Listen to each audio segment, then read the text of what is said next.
All right, welcome in, everybody.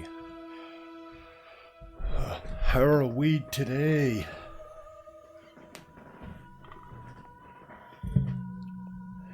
All right, so let's get this party started.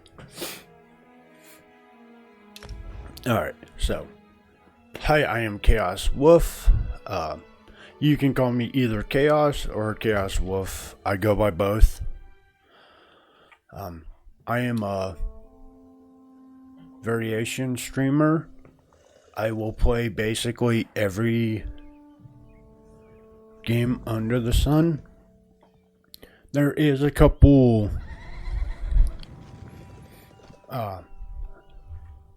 games I probably won't touch, and those would be like sports, racing, and like full fighting games like Soul Calibur or Tekken or DBZ.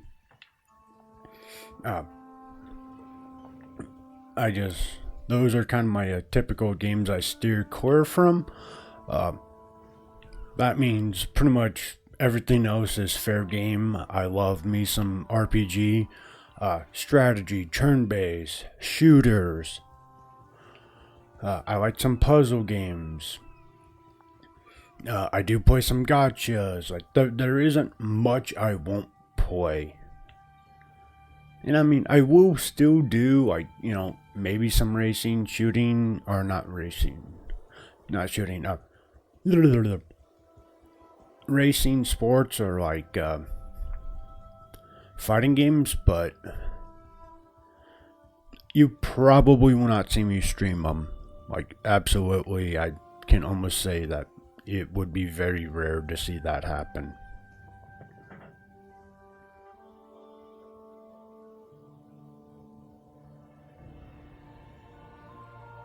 But with all of that said, we go into like my streaming goals and what I kind of want to accomplish next. Like I said, this is if you are not, or if you are new and haven't been here before. My streaming goals is, so I kind of want to bring back games, or let me rephrase that. Better words. I want to reintroduce games that I grew up playing as a child or a teenager back to modern times, right? Like, the first two games I streamed would be Knights of the Old Republic 1 and 2. Those are two games that are at least 20 years old. So if you didn't play them or you didn't know about them yet, the idea was to bring them to your, knowledge and let you have a sneak peek and see if you want to play it. Like I said, it is to bring like classic games that I grew up playing into more of a light. And I hope that, it gets some people interested into, games that I enjoyed and I think are kind of slept on.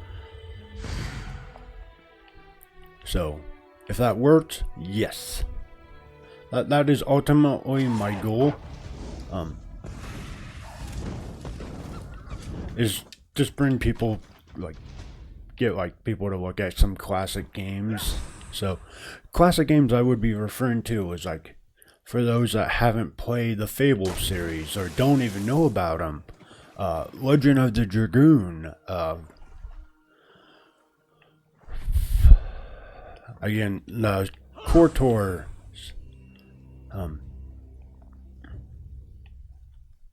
you got Chrono Trigger, you got so many, kind of like early 2005 and a little bit in the 90s, great games that I know of that, I enjoyed as a child, a teen, and I'm trying to, just like, hey, if you haven't seen it, like, maybe it's definitely on the, like, old side, but hear me out. It is still a tried and true classic, and they are fun. And like I said, that's kind of my goal.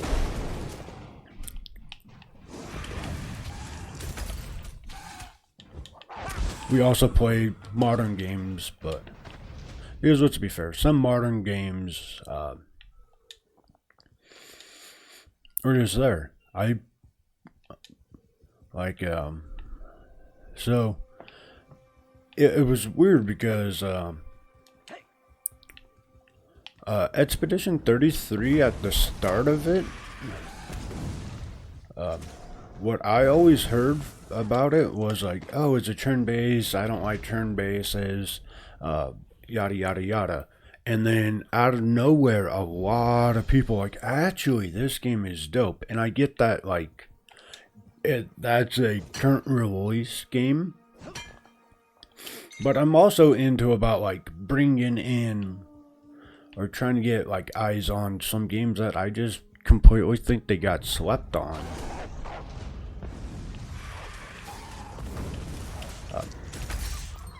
Also, another game, and I can't believe I forgot it in my classic games I want to bring. Dragon Age Origin. Like, yeah, most people know about, like, she's gone. I'll never see her you know, again. Dragon Age 2, maybe Inquisition, and then the new current one, but what about Origins? Trelana's hurt, bad. Now what are we going to do? That's my Help kind me, of streaming please. goal for right. They've stolen my Iriana. We can't leave Iriana to those And rebels. I hope you guys are willing to join me on this journey. And like I said, get to see some pretty classic games. It's going to be a blast. I can promise you that. A horde of damned sea drakes attacked our camp. They kidnapped Iriana, left me and the rest for dead. Please, they took her over the hill to their camp around the shipwreck. Shamal, too. Maybe. She's the love of my life. So, there's my goals. Now, how are you guys doing today? Have you got up to anything fun? How's your weekend going? Did you get up to anything fun, or was it kind of just a nice, chill weekend? What I did was a lot of house cleaning. And then I did manage to take the motorcycle out for a ride yesterday. And, I didn't have to go to work, which that's a positive, right? But, so it's harder for me on the weekends to, to just grab the bike and go. This is a fool's errand. With a destination in mind, right? Like, these ruins. normally I'm like, oh, I need to go to work. I'm not even sure what I'm supposed to be searching for. I just try to look busy. That's how I am at work. I don't know what to do anymore. I'm just trying to look busy. Headman Bosek ordered me to help some crazy mage pilfer these ruins. Said to do whatever he asked, so here I am. Anything that gets me out of here, I'm all for it. Naramo's up near the entrance to the ruin. But yes, so I have a problem when it's like the weekend. You! Unless Hey, it's you! scheduled. Hey, you! Yeah, you! And what I mean by friends and family, to go on a motorcycle ride, like a group ride.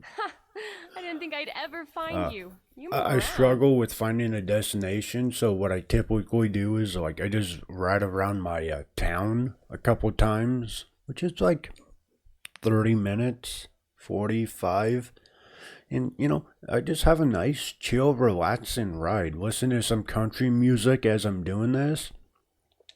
I'm Nicolene. And, I work for Captain Colleen. She sent me to find you, see yeah, if you had any luck recruiting for our heist.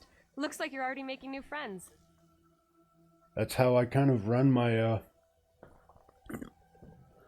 motorcycle rides, or that's what I did this weekend so far. And I, streamed a little bit of this yesterday morning, and I did a lot of hunting on Monster Hunter Wilds last night. So I had a pretty busy day. Then listen. Oh. Just so you know, we're set up in a hideout near the docks. Come And, find us when you finish recruiting. I took the Look for doggos for a Lembour walk. outside the door. They're mad that There's 3 folks Captain Colleen wants to help with her heist. they didn't get Crafty as long Larissa, as a walk Jakarn, this and their armor. morning, but She told me about him. Who do you want to know about? She's in Saintsport. The Sea Drakes lured her ship onto the docks. Those I like bastards to really at know how least to be ruin able your to day. see It's south of Port Hunding. everything. Look for the big lighthouse. When I walk them. So like, I don't take them in pitch black darkness because they're both black dogs with white underbellies. So I don't need them like getting hit by somebody riding a bike or like startling somebody because they can't be seen, right? Like, so I definitely need daybreak before I take them. That way it's just easier for everybody to like see them, be, know where they are instead of pitch black and like accidentally bump them, or if you're on a bike kind of like get spooked by them. And yeah, it's just safer this way. But yeah, so for anybody that's new, I have 2 dogs. One is a giant moose named Paco, and the other one, well, what I'm getting ahead of myself. So Paco is a bull mastiff lab. I got him from a buddy that was in the process of moving, and they could only take 1 dog, and they didn't want to lose Paco, but the 1 dog they had longer than Paco, so they're like, that's the dog they got rid of, which it made sense, and is what it is. Like, I really wish they kept him because I didn't want to take him from his brother, because the dog that they kept is older and was around when Paco was a puppy, so I kind of felt like I took him from his older brother. Don't worry, they didn't move that far, so I could always take him over and let them play together. It was hard when I first got him, but yeah, so they were moving, and I recently got my house, and I was in the process of looking for a dog. I kind of wanted a husky, or like, something like that. Like, I wanted a big dog. So when they told me, I was like, oh, if you guys can't find him a house, with like other dogs to play with, I'll take him. And like, okay. I already knew how he kind of was, because I visit my buddy so much that it's unfunny. And this was back in like 2017, 18. So I knew what kind of dog I was getting. Like, he was a pretty mellow pup. Like I said, he is a moose. He kind of just is happy to exist. Like, he's just there. Like, he He's not like one of those rambunctious dogs. It's like, oh, if you want to like sit and chill, he's not like, oh, I need to be bouncing off the wall like my other dog is. He's just like, okay, we sit and chill. You give me pets, cool, cool. It's a good day. Like I said, he's just there for the ride.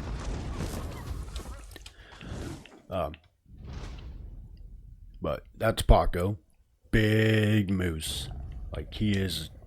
Last time I think we took him to the vet, or I took him to the vet, he was like, I want to say 95 to 105. He is a big boy.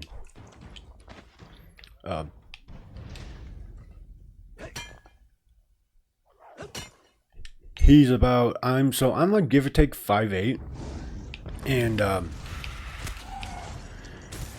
this dog like is about, I would say like mid-knee high on me.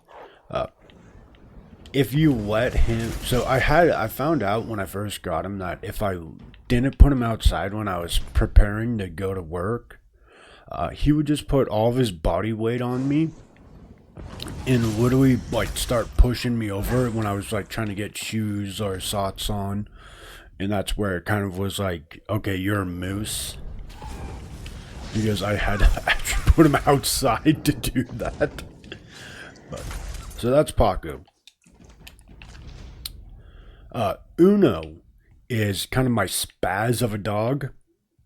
He is a hoot though. Like, again, he's a black dog with a white underbelly. And, so he I don't know what he is, and the reason I don't know what he is, so I went to the grocery store one day, and there was a sign, there were people outside with a sign that says free dog. Typically, like, if I see, like, oh, people out there with a sign that's like, oh, rehomement fee, I'm like, okay, cool. They're gonna, like, they're taken care of. Like, most people, if they're asking for a rehomement fee, care that the dog does go into a good place. Well, this just said free dog. And, you know, you can say that's not a great way to look at that. Let me finish this story and you'll understand why I kind of see why I say it. So, alright, so free dog, right? I went in, I'm like, cool. If he's still out there, when I finish, I'll grab him, right? Like, I have more than enough house, and I would like another dog. I mean, to be fair, this was kind of a small dog, but I would like another dog for Paco so he's not just in the house by himself all day until I get home from work. So, I was like, screw it. If he's out there when I get done, I'll grab him. So I finished my shopping and I walk out. He's still out there. I'm like, cool, I'll take him. I walked over to the people. I'm like, hey, if nobody's showing interest in the dog, I'll take him. They basically threw Uno into my arms and started walking away. Like, I had to chase them down to, like, learn his name and get, like, basic information about the dog.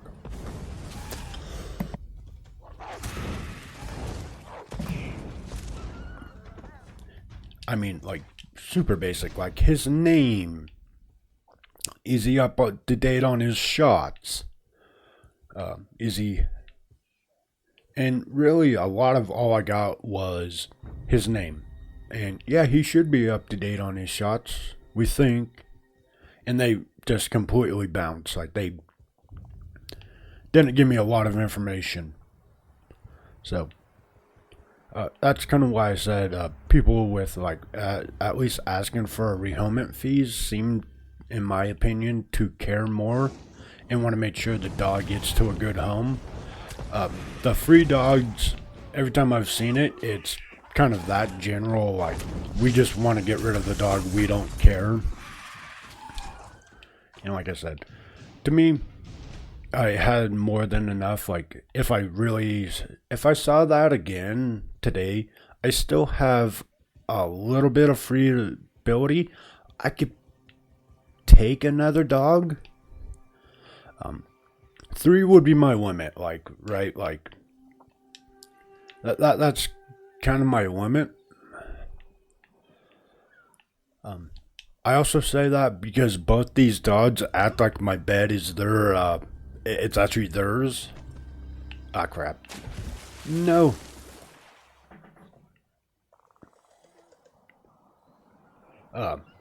Yeah, no. My bed is actually theirs, like, I don't know how many times I've, like, walked in my bedroom and they're laying on the bed and they just look at me like, what? There's the floor. What do you want? It's hilarious. But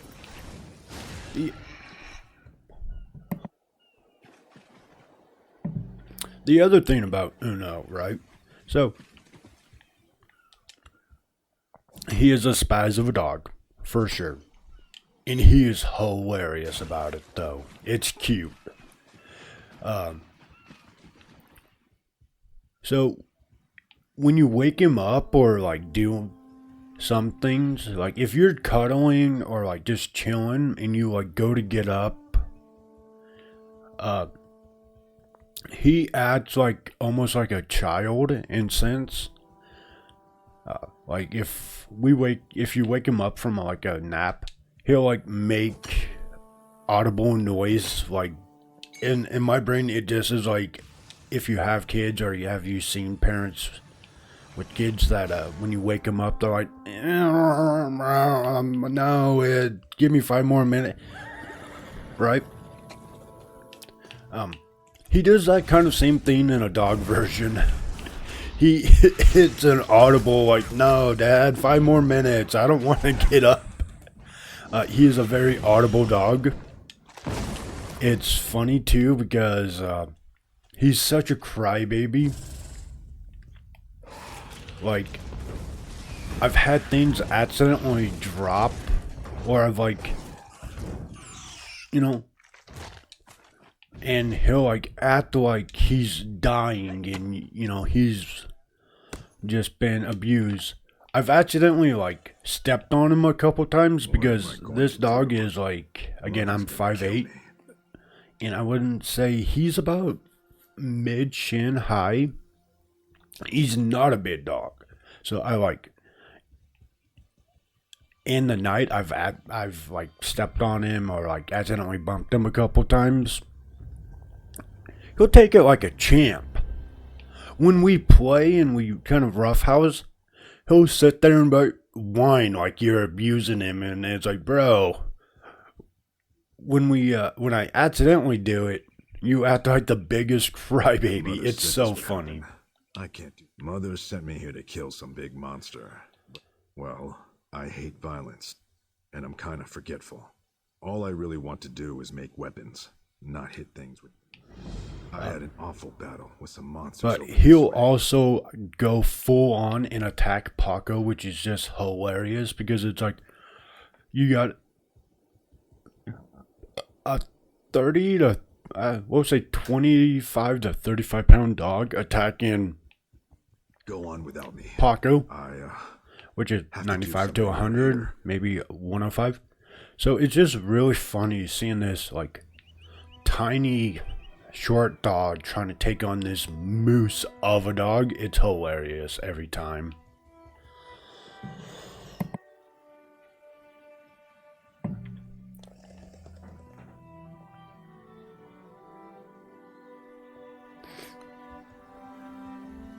But, so those are my doggos. What kind of pets do you guys have? Or, what kind of pets do you want? Like, so, if I did have to get another dog, I would kind of want a full-size dog. because I feel bad for Paco, because when he does try to play with Uno, he has to be so careful and mindful of himself. And like, I try to make it easier for him because we play together. Like, we'll go outside and I'll roughhouse with Uno and try to get Paco to roughhouse too. But even when he does do it, like, he's so worried about hurting Uno. Like, he knows the size difference and the weight difference. Like, he isn't like unaware of the massive difference between the two of them. Like, he knows. So I would want another big dog, just so Paco can actually like full on play without like having without like kind of like limiting himself. Because like when he does actually start playing with Uno, Uno being the crybaby that he is, like when he starts losing, he'll like start whimpering, and then Paco's like, oh no, I hurt our brother. And then he stops. So I would like another full size like big dog, just so Paco doesn't have to keep doing that. For Uno, I don't think he'll care.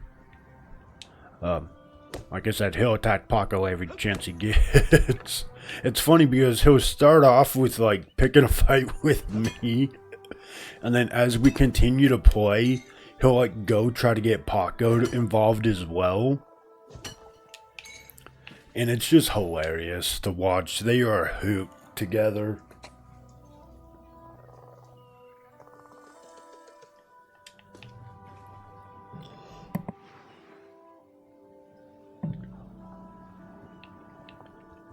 Oh, I think I might need to go get cough drops. I keep coughing a lot today. I don't know why. But that will be after stream. Try to figure that out. I don't hardly ever get sick, so I don't know why I'm coughing as much as I am this morning, but oh well. So we are going to I'm kind of running around grabbing mats at the moment. If you're new to the game or haven't played it much or kind of still getting into it, I have played it too. Like, so I've been in the main like original story that was put out when the game first released. The great thing about Elder Scrolls Online is all their DLC is, from what I read, and this was many years ago, is they are all standalone like DLC, like, so you don't have to play the original DLC or the original content that got released to understand like the next one or the one after. The like all standalone. I say that, but one of the big reasons we're revisiting Elder Scrolls is I actually saw that their DLC is a continuation of the original, which I was always wanting, because Daedric princes, they're kind of like, you can defeat them and like they reform over time, so they're never truly gone. And I don't know how new ones come to exist. I think it's Daedra princes like sealing them or absorbing the powers, which creates a new one. I do not know the lore behind Daedric princes and how like new ones form and old ones like actually full on like perish. I think there's a lot behind it to make like them actually like die. I think it typically what I've seen from playing all Elder Scrolls games. Well, I say all, but I played Oblivion, Morrowind, and Skyrim. Is a lot of Daedric's get sealed. I don't really remember hearing a lot of, or seeing a lot of like quests that involve you killing a Daedric prince. Or one dying. I could be wrong and just blanking on that moment. But so you get through the like released story and you defeat the bad guy, which is Moloch Baal. By the way, I am not the best at pronunciation of words, so I will butcher names, and I'll attempt it once or twice. The more I hear something, the more I can like wrap my brain around it, and I can practice off stream. But I do struggle with pronunciation of words, so I will try. But you know, if it's a stream where they're saying the same name 50 times, I'll give it a couple tries, but I'm not going to keep butchering their name, right?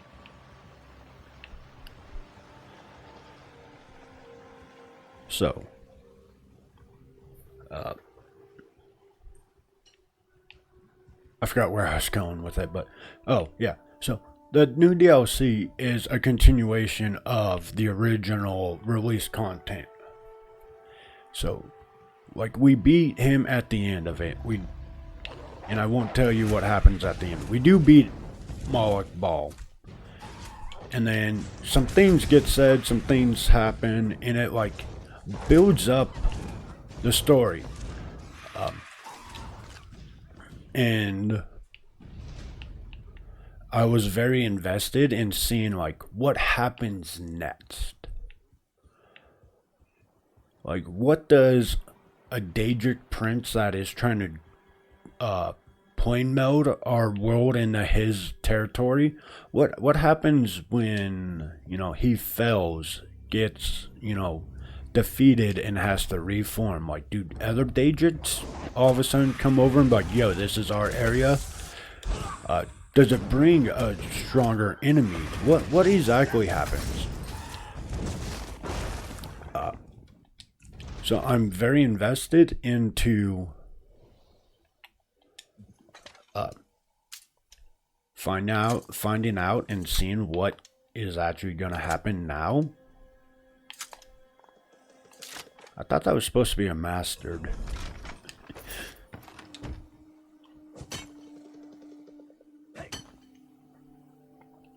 Because I'm excited. Now, that's kind of why we're replaying from the beginning. Is it's been a hot minute, like I want to say 2 or 3 years, maybe 5. I would have to look at DLCs and see when they got released to give you a better idea. But I don't remember a lot of what happens. So, my idea was start from the beginning, revisit this game, and relearn the lore that I'm invested in. Which some of it, like doing the side stuff, okay, we'll probably speed through that. How can I help?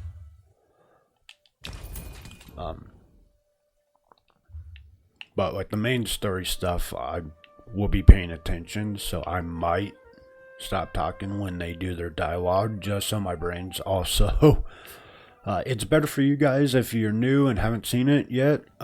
Also, it's kind of a nice refreshing recap in my brain.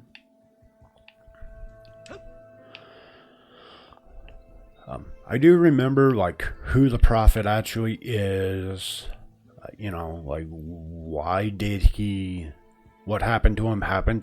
I remember like key points of the main story, but like I don't remember if Mini Marco gets redeemed or just we defeat him. I don't remember what happens to Laris and her friend. So I definitely am trying to relearn this. And then because the content does connect to the new DLC, I'm gonna skip a lot of the DLC stuff. Well, let me rephrase that. I'm gonna skip a lot of and when I say skip, I mean I'm just gonna go into the new DLC to continue this story, and then we'll backtrack a little bit into the other DLC.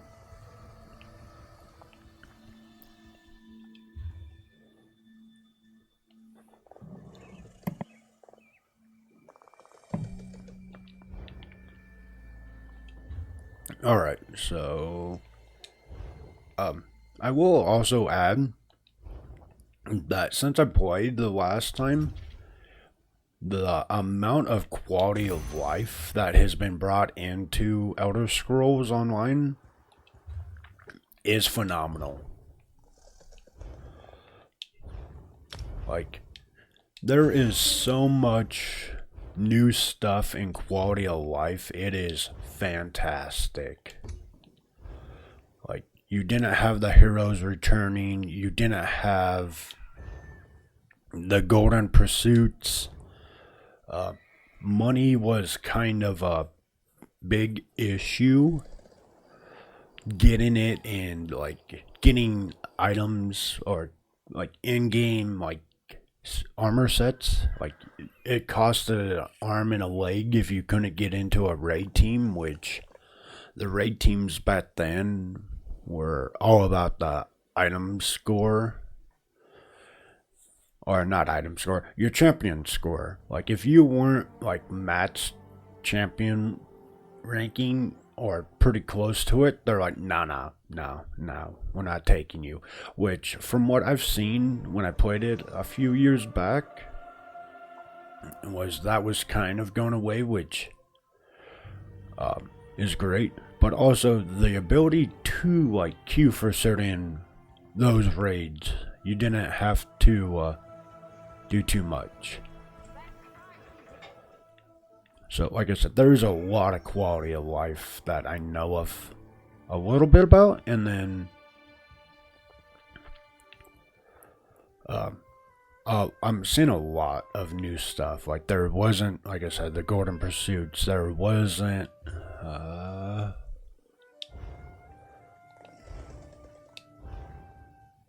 currency. So there wasn't the transmutations crystals. There wasn't the seals of endeavor, or like the one underneath seals of endeavor. So it was a great quality of life. Like I said, I did play it back when the whole dragon release came, and that was the only one I kind of played. I mess around with. It's why I have some of this stuff, but I've never actually gotten into it. It was just like me doing typical quests and trying to get through the story. I never really got into like what they all did. Which means I should actually stop just running around and looking for stuff and start knocking out these quests.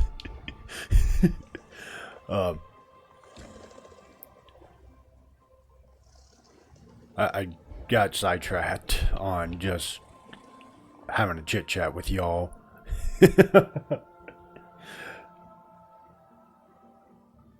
So we're gonna start knocking these out.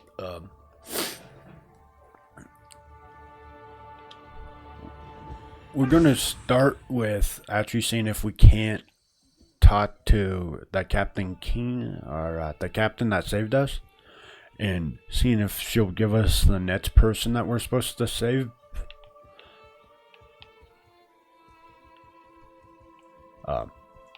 Because I don't want to sit here and typical MMO fashion and You're back. found anyone else to help us with the heist?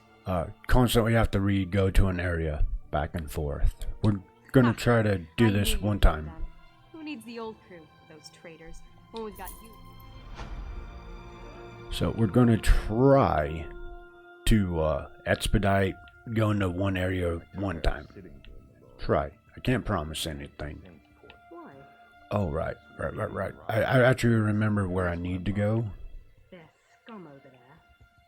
They just lure ships onto the rocks and strip the wreck. All true, Malero. Yet at least we would earn coin. You go if you want. I know we need to go to Peace, Malero. No a port on the far right side of the map, and then there's a dwelling like facility I need to run through. So, you know what's weird? Oh, okay, I was like, I don't know. Actually, why aren't you? Oh, I can only do one at a time. That's fine. I thought we could, like most MMOs, you can have like 4 or 5 quests open on the, like your main hub, so you can track them all at the same time, but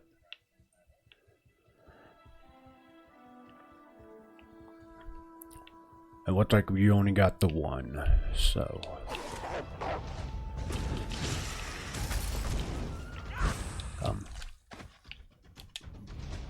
also, what I was excited to see in this, the last time I played it, it wasn't a thing, and I don't know when it became a thing, but it's got me excited. I'm ready for it. Is where is it? Oh yeah, it's skill lines. Where is it? Come on. Where was it? Oh, there it is. Subclassing. That was never even a mention of a thing. Every time I came back and played it. So I'm excited to get the 50 and see what the subclassing is like. Absolutely. Like exactly how in depth does the game let us go? Are we able to take on new say, are we allowed to take necromancer skills? Are we allowed to take Templar skills, Dragonite skills? Like, what is exactly the limitations on this subclassing? Because Elder Scrolls isn't about it's trying to steer away from like traditional MMO like logic or like gameplay. So like, oh, you need a tank, you need a healer, you need a DPS, and run just that. To where it's trying to, oh hey, you can be a tank but do this insane damage and just take a lot of health or damage. Or you can be a healer that actually can tank. Like, you can be a tank healer. You can do hybrid methods. I guess at most MMOs, you have your designated one role, and that's it. Like, if you're a tank, then you get like tanking skills and mitigation. If you're a healer, you get buffs and heals. Well, this game, it's like, okay, yeah, you definitely need a tank, or you need something that kind of falls into a tank. You kind of need something that fills into a healer role, and you kind of need something that fills into a DPS role. But that could be 1 to 2 skills, and everything else is up to you. Also, it allows you to switch your weapon set. So one weapon can be all about tanking or healing or doing damage, and the other weapon set. So like if I like best example is once I hit, I think it's level 15, I can equip another additional weapon. If you want to go full DPS, you would just equip what would be the best for your class, right? Like, because your skill sets or skill lines, you know, we got destruction staff. Okay, well, for example, okay, I don't want to do destruction. Where is it? So now I can do, it lets me act as a healer, right? Well, it gives, so the staff gives me health back. So I'm acting like a healer now. It's a self-heal, but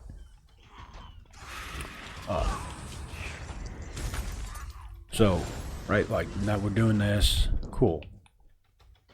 I wanted a better representation of Bugs.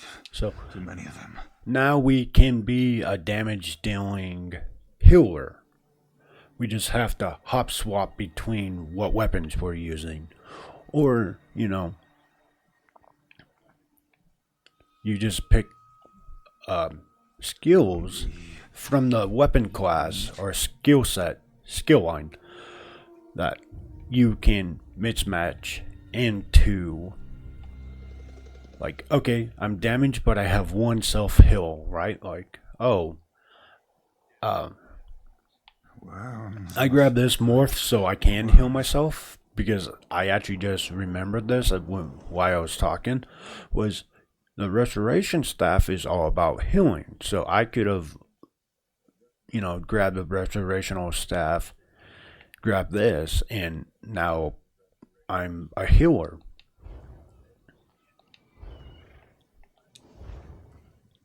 We can break it down even more than that. We don't have, do we? We do.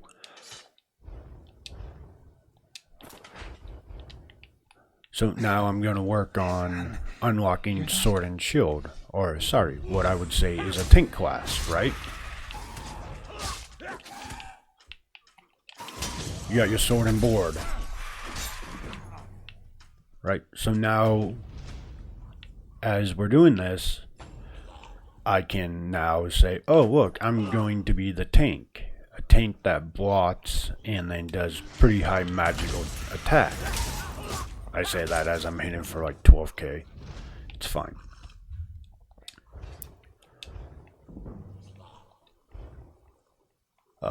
That's what I like about this, is it doesn't set you into one specific role. You can, if you don't like the magic staffs and how they play, you can always be a ranged or magic user, right? You got your nice bow and arrow.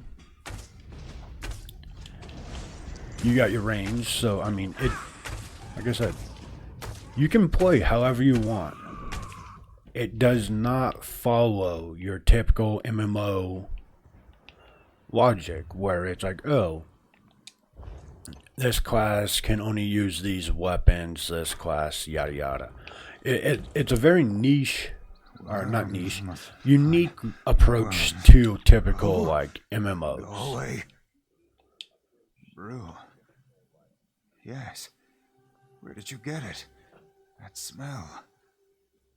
Wait. Where am I? What am I wearing? He went full Woot Goblin mode. You never go full Woot Goblin mode. Less kick, more crazy. Grubby was right. I'm out of my gourd. Things are starting to make sense again. I'm not spending another minute in this camp. Thank you, friend. You're welcome, friendo. We got you.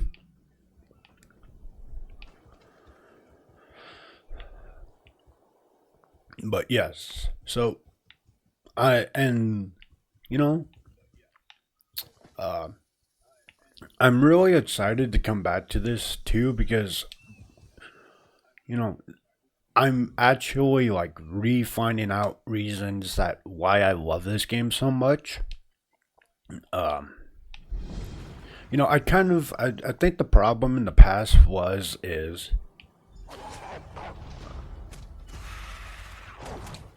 uh, I did the typical gamer thing in the sense that, you know, when you get a new game, you sit there and you play it and you play it and you play it and you play it and you play it, and then you kind of like burn yourself out. It's kind of what happened with this. Is I played it so much that it just kind of burnt myself out on it, and especially with a MMORPG open world game, right? Like, oh, 6-7 hours over months is a lot, and it's like, okay, we're gonna run, we're gonna explore, we're gonna do side quests, and then it's like, okay. And I mean, to do that daily, I, you know, like I said, I burnt myself out on it. Absolutely, I did. I'm not gonna sit there and be like, no. If I didn't enjoy it, I wouldn't come back to it. So, I am leading with I'm burnt. I just burnt myself out. Which my plan to avoid doing that again is, you know, 2-3 hours, and then I was going to stick with like maybe just the weekend, but I'm looking more towards like a couple, like, so on the weekend and maybe a couple times throughout the week. So like look to see 3 to 4 of these. We're gonna say safely 3, and they're all gonna be like 2 to 3 hours long, right? So it's gonna take us a while to do a lot of things, and that's fine. My idea behind that would be that way I'm not burning myself out, and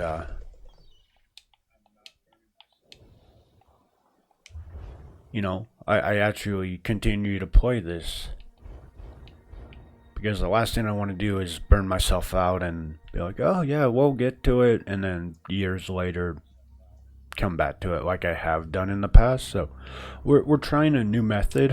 It's moderation. So, because like I said, I haven't really completed much other of the content besides like maybe the second, like the first 2 DLC. Well, that's kind of unfair because the first one is okay. It's a PvE area. The other one was I'm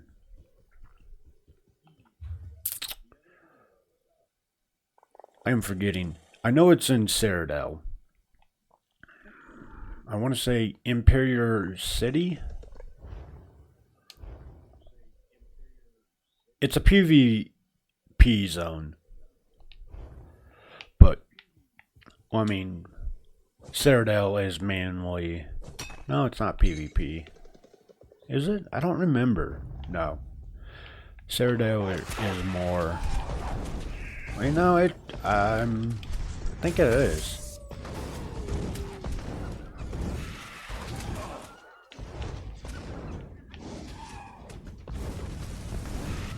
Okay, I remember there's one zone that it's a PvP area. And then they did a DLC, and I think it's Imperial City, which is like just massive. Like it's PvP, but PvE.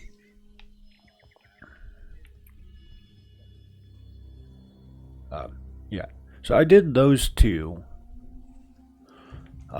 The PvE one I did was starts with the W, and I'm blanking on its name, but so I plan on doing all DLC. Like, I know about the companions. I did a little bit of that. To be fair, when I did it, there was only the 3 companions that you could get. So I'm not super blind to some of the, like, later on, like, things that will happen or you can get, which is fantastic, right? Like, companions in this was I think one of the best moves you could have done, because it lets you take on a little bit higher difficulty without needing a full party group.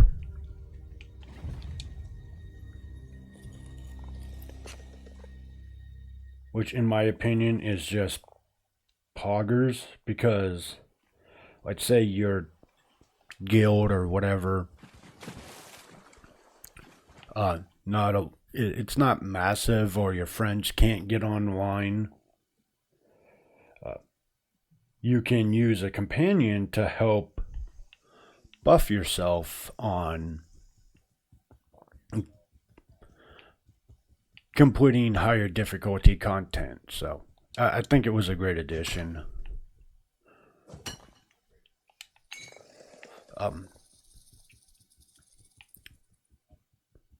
The dragon one I'm excited for, because like I said, I did play Skyrim and I really wanted dragons to come back to Elder Scrolls or ESO. Where's Mark? Did he listen to you? You gave him... Damn! He ran off to drink it all himself, didn't he? Yeah, level Ooh, better 7. save some for me. Also, so like I was talking about quality of life stuff earlier, right? One of the biggest quality of life that I saw, and I don't know if it's how everybody starts off now, if everybody gets it, or if it's just because I paid for the new DLC, is this armor set. Well, this armor set, and then, oh, accessories. That's not new to me, but the fact that it's, wait, no. Oh, no, it does have it. Wait, where is it? No. Okay, I missed. So it was just this armor set and a weapon, sorry. But the increased experience gained. Like, I remember that being such a high sought after armor set for people that were wanting to play, like get into it, because if you take away the bonus you get for killing things, right? Or let me re-say that. So it was sought after because, like, either the grind to level up is a little rough, right? So anything to help sorry.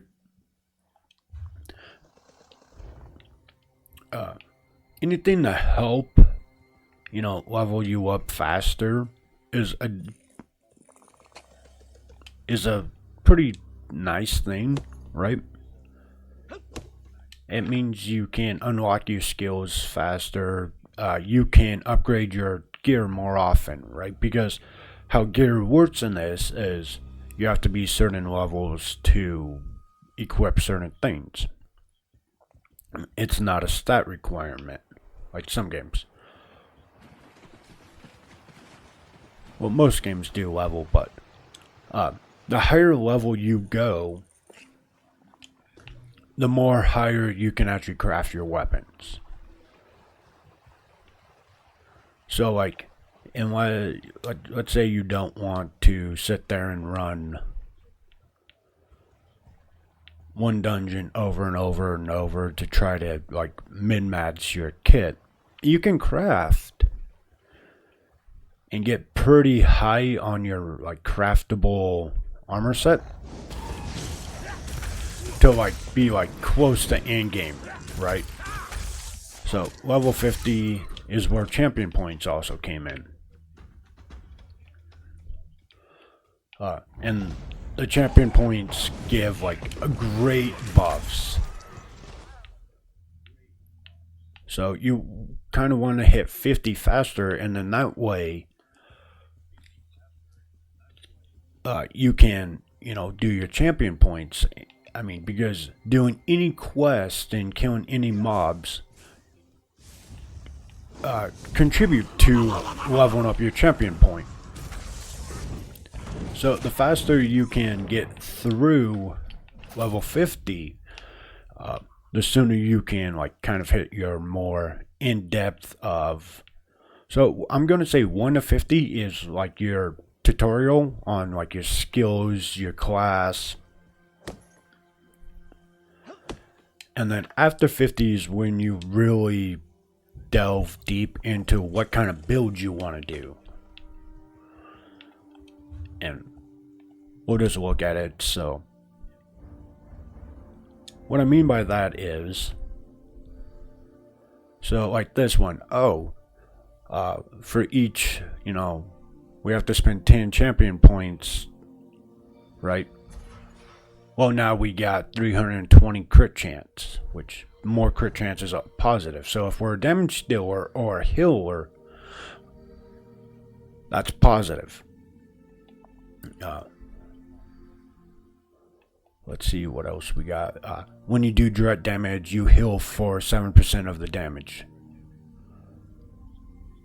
So, Matt's Magica, that's, again, your mage, your healers.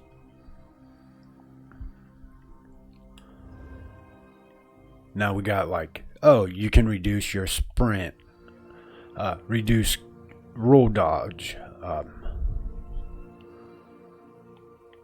increase your crowd control immunity. So that's current, like this is kind of like where you want to go for your tank.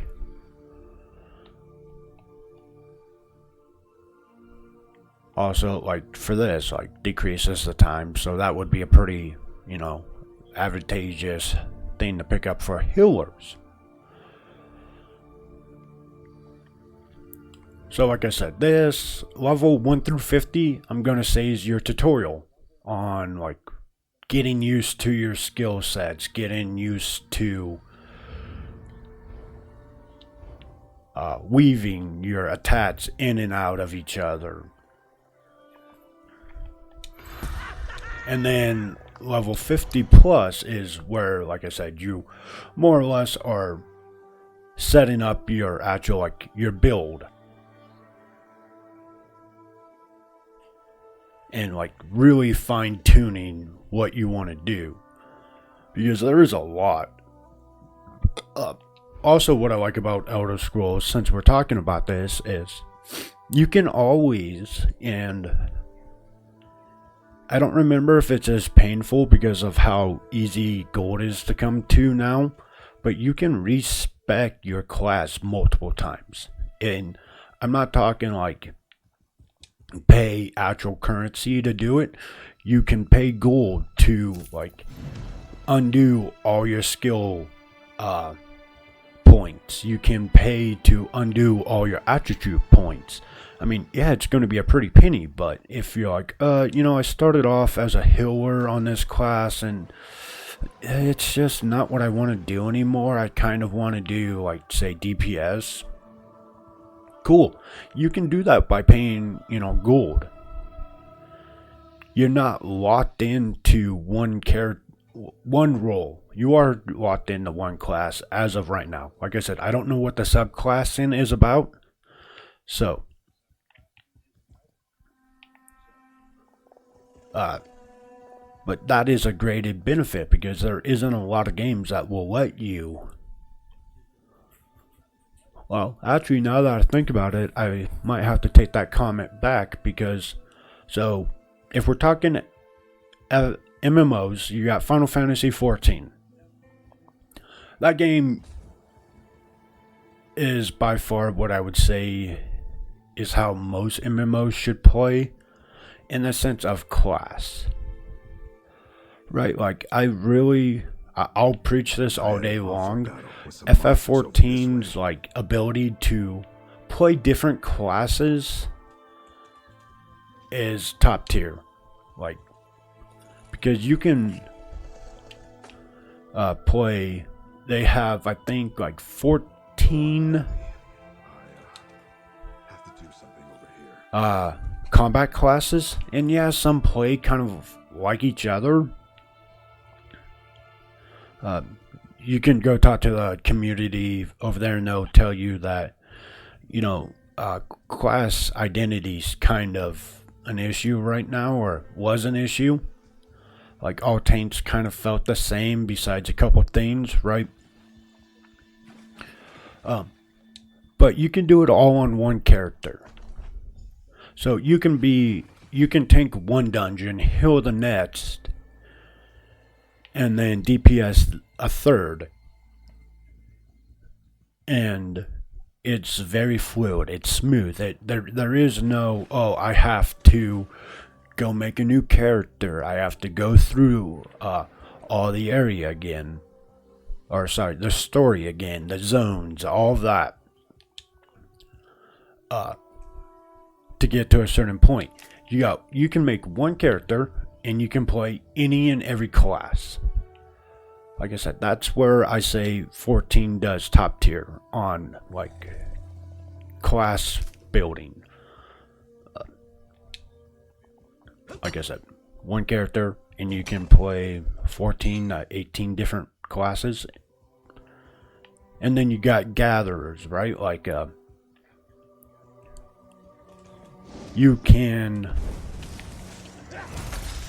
there's multiple different classes for gathering. You got like ones that are good for blacksmithing, you got ones that are good for sewing and medium armor stuff, weapons, stuff like that. And you can do it all again on one class. Now, where ESO takes it is kind of the same thing. It just weapon skills lines and like the crafting, yes, but they kind of deviate from like your sword, your dragonite, your templar, your necromancer, all of that. Which, like I said, I think ESO does it correctly in the sense that you know, you don't have to play all the DLC or all the content, because most of it is a standalone story. So you don't have to play one DLC to understand the other, which is phenomenal. It makes people want to come back. Like, it's like, okay, like, so if I wanted to, you know, like, say I or anybody puts down the game after beating the first 3 DLC, right? And it's like, okay, so the 4th one came out. They can just go, oh, a new class. Let's see what that's like. The story doesn't connect, or I think there's some like nods from each DLC, but it's not heavily.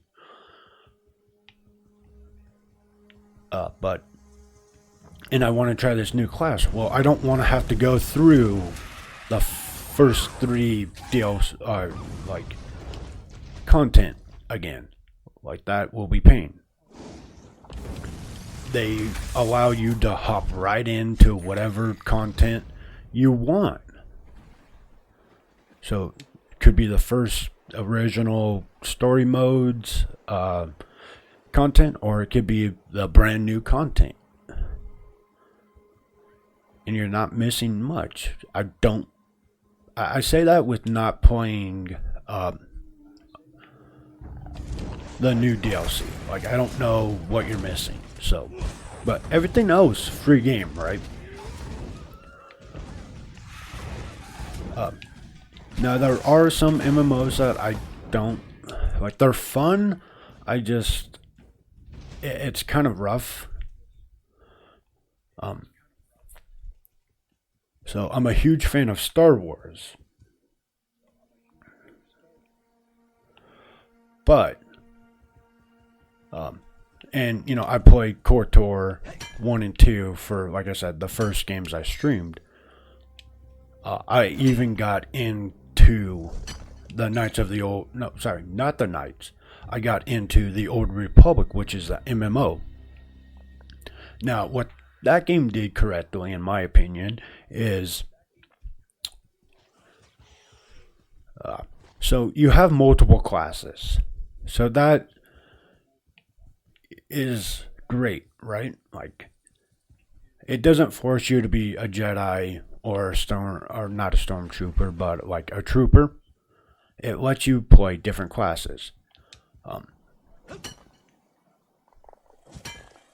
And you have your light and your dark side.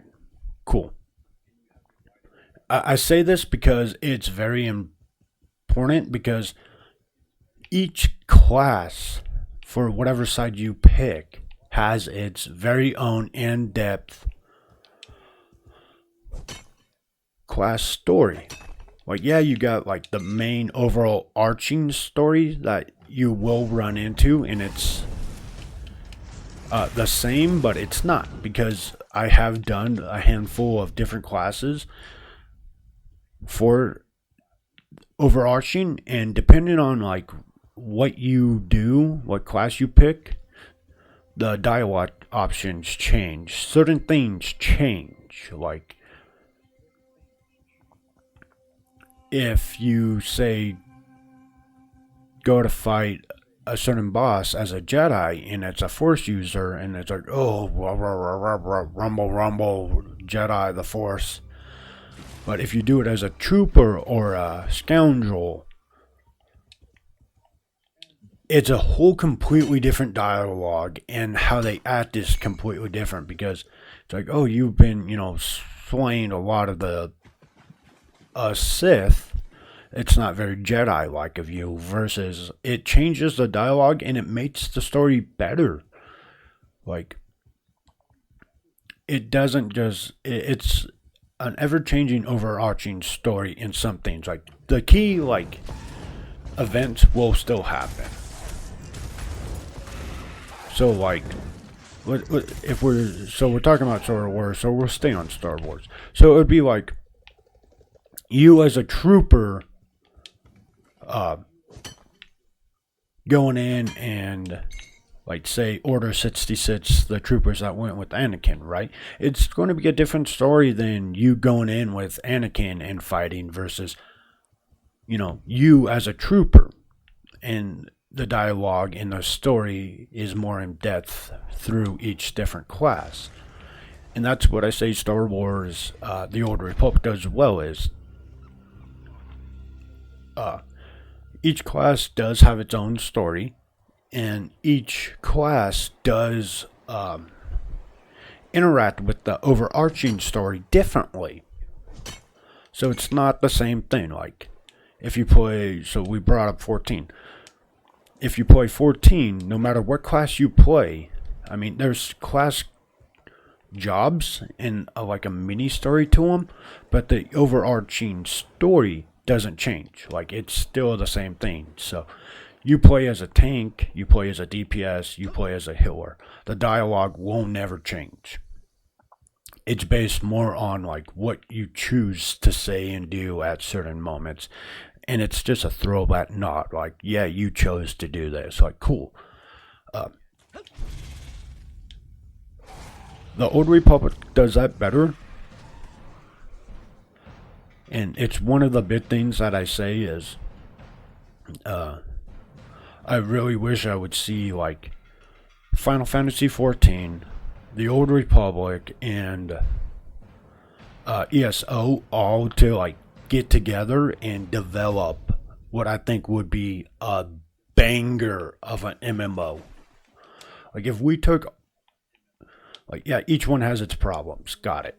But if we just took the positives of each game and they like worked it into a one game, then I think it would be fantastic, and I would love to see it. That would be such a fun MMO to play. Like, it definitely, if they took, like, the positives to those, I think that they would have a game that, you know, lives for centuries. I mean, WoW is still going pretty well.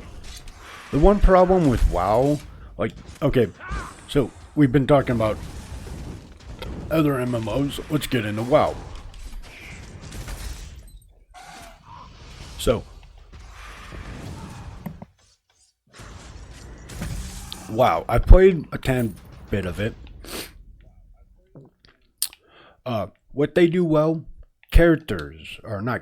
class identification. The handful I have played, they all feel uniquely different, which is, like I said, 14. A lot of people compare the two to each other. Those are the two big ones I've always seen debated is like, oh, which is better, WoW or 14?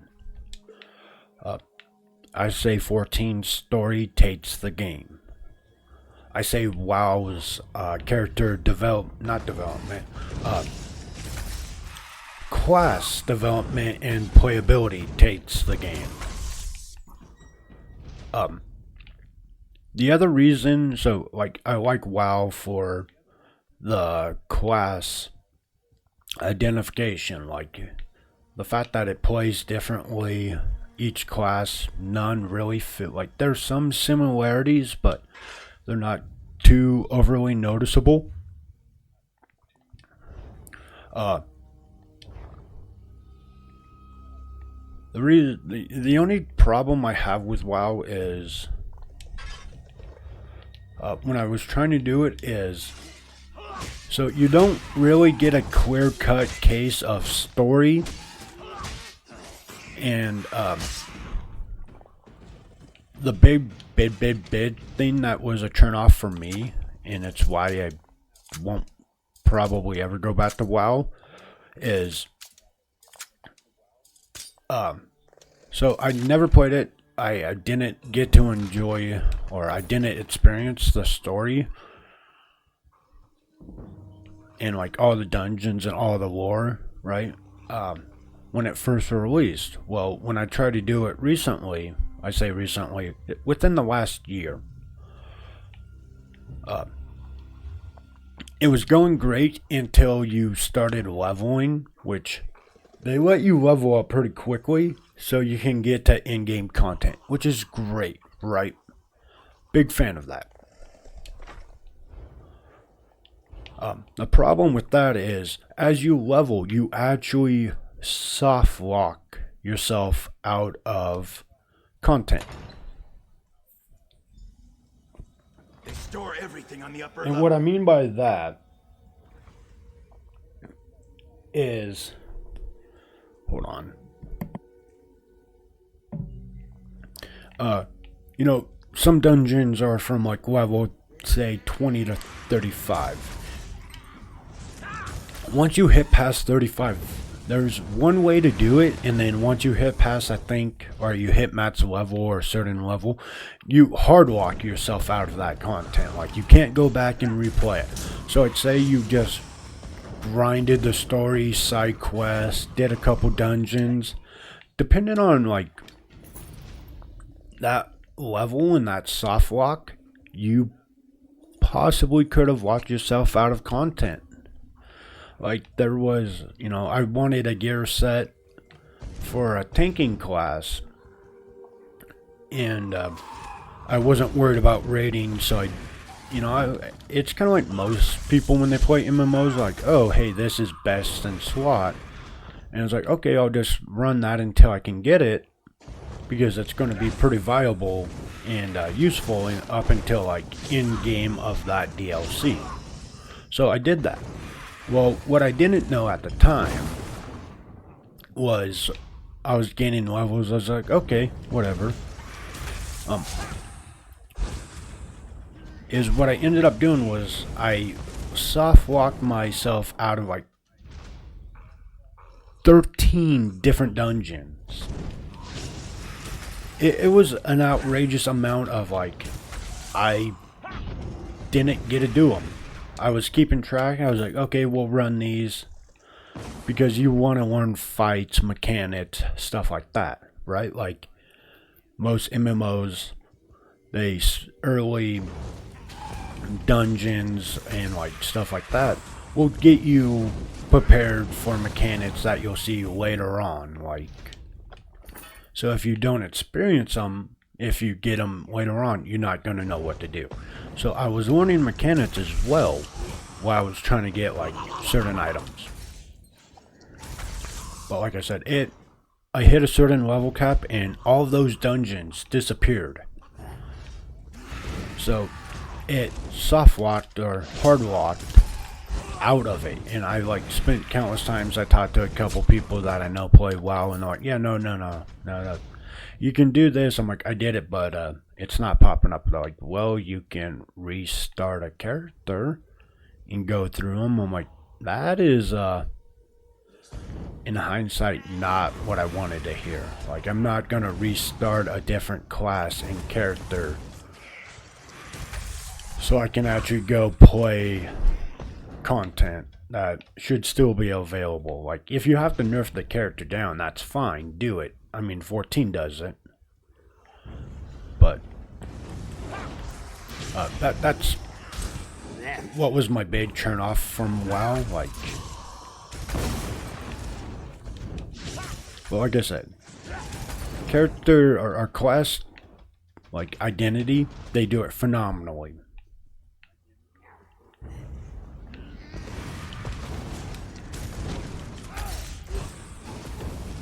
But if all of these, like, so like I said, if the developers of 14, WoW, ESO, and the Old Republic all got together and made one MMO, I think that would be a banger of an MMO.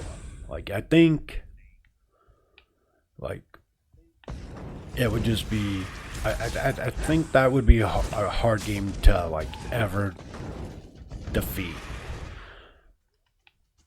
Like, I don't think there would be many games that could compete with something like that. Now, would that game probably be really expensive and probably be something like a monthly subscription? Absolutely.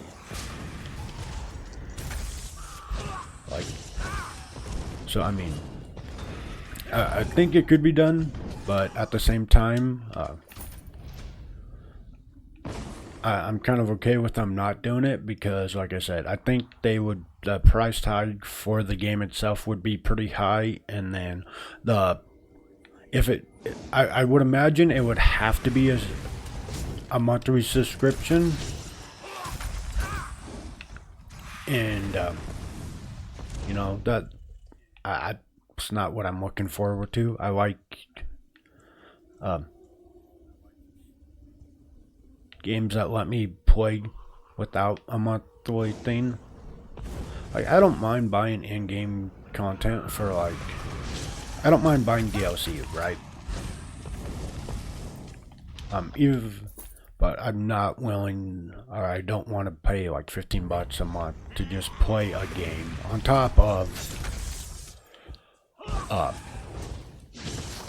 a monthly subscription. Now, if you want to do like ESO does, or I want to say Star Wars does, where it's like you can play a free, like, yeah, you don't get all the perks, kind of like how ESO's Plus works. Like, you get some things are kind of soft locked behind a paywall-ish, but you get to play the game without having to spend $15 every month, which for ESO, okay, you don't get the crafting badge. Your XP and like currency gains are less than, you know, what would be normal. So you have to grind a little bit more, just a tad bit. But also with the armor sets of training, which increase your like XP gains from killing mobs, it's not really an issue. Like, you should level up pretty quickly if you get that. And like I said, you know, from what I'm seeing is,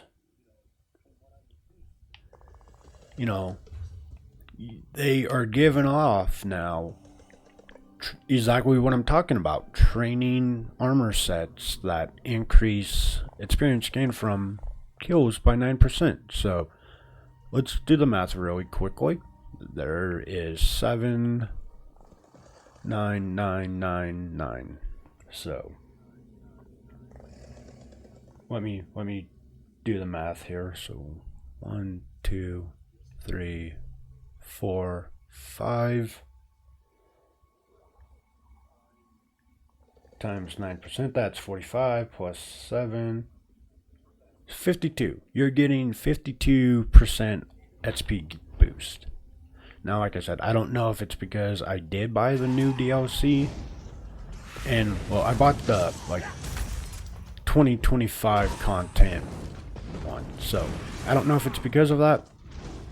If it's not, then that is phenomenal. Like, if they're giving that out to either people that are just replaying the game, starting a new character, or starting a new character in general, like they are brand new, that is a phenomenal like set.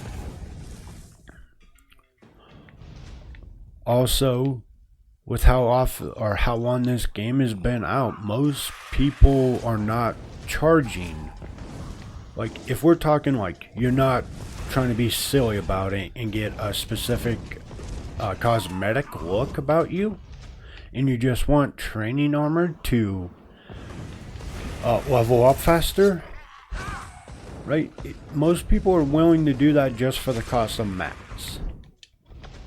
Back in the day, you had to pay for the custom mats, and then people still wanted a buttload of gold to even craft it for you. So you had to provide the mats and the gold. Now, what I remember seeing recently is, yeah, most people just ask for the mats. And then even now, like I said, if they're just handing out or giving away the training armor sets to help people get to in-game stuff and enjoy the game better, then that's even more phenomenal. Like, so the whole ESL Plus, right, and that's what kind of started this, was you don't need to pay for it. Like I said, there's benefits. If you're a crafter, you got the unlimited crafting bag, which I'll openly admit, I actually just got that recently for a month. You know, small little endeavor. I craft a lot. I also don't like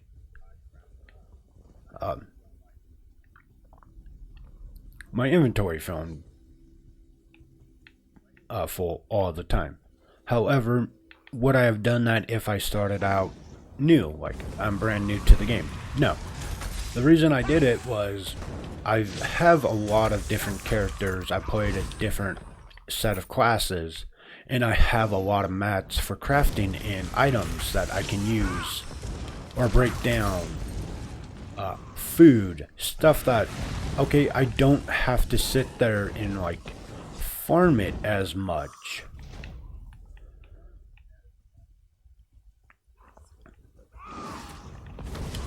Also, and I never looked it up, the $15 a month, you get access to all the DLC released. So, what, I don't know if it's still a thing, but I wanted to say, when you did it, you unlocked all your DLC for a month, or that was available then. Then if you, like, say you didn't maintain it and you canceled it, you still had access to all of that DLC that was originally put out. So I think there is some limitations, but like and don't get me wrong, don't quote me on this. I'll try to remember to do research after stream. But like, say if you're a new player, right? You pay for ESO Plus. What I remember it being is, okay, you got access to the DLC. You cancel it after that month. You still had access to everything that you did when you paid for the ESO. So it didn't takey backy the DLC. It's like once you paid for it, it's like cool, you unlocked it, it's yours. And when your month came finished, you still had access to it. Like I said, I'll have to research it before I fully say like, hey, if you're new to the game, and this might be something you play for a long time, you know, every couple months, I would highly recommend, you know, do the ESO Plus. It's a very advantageous thing to grab. But like I said, I need to do research on it. Don't quote me on it. I will get back and actually get an answer. Unless somebody in chat here knows the answer. And they could be like, no, that changed a while back. Or no, that's still the way that ESO Plus has ran. Hope you're not keeping score. But yes. Do you need to pay for ESO Plus? No. Like, you might have to pay for the DLC, but you're gonna do that with any other game. Like, I mean, they're not just gonna actually, and ESO does do a lot of free content. Like, they constantly, from what I remember, do events and free content pretty often. So even if you didn't want to buy DLC, the game's still phenomenal. You get free content, and you can really decide if this game's for you. Also, like, by the time that you finish, just like, if you do the way I'm going about it and do the start, like the OG story mode, you're going to get like several months of playability from this. Like, it is a ridiculously long game. The only way it's not is if you don't bother to do any additional like quests. Like, if you just run main story stuff and nothing else, and I mean nothing, then okay, it might not be that long. I mean, but that's in, like I said, you absolutely doing no additional content, so no mage's quest line, no fighter's quest line, no vampire, no werewolf, no PvP, no side quests, just main story. Okay, it might not be that long. This is the part where I trust you. But I'll kill the goblins. in my opinion, this game is a well-earned game. It will provide you with endless amount of fun. So, my opinion. Do you need ESO Plus? No, you don't. It's just a nice added benefit that kind of helps speed up your progression.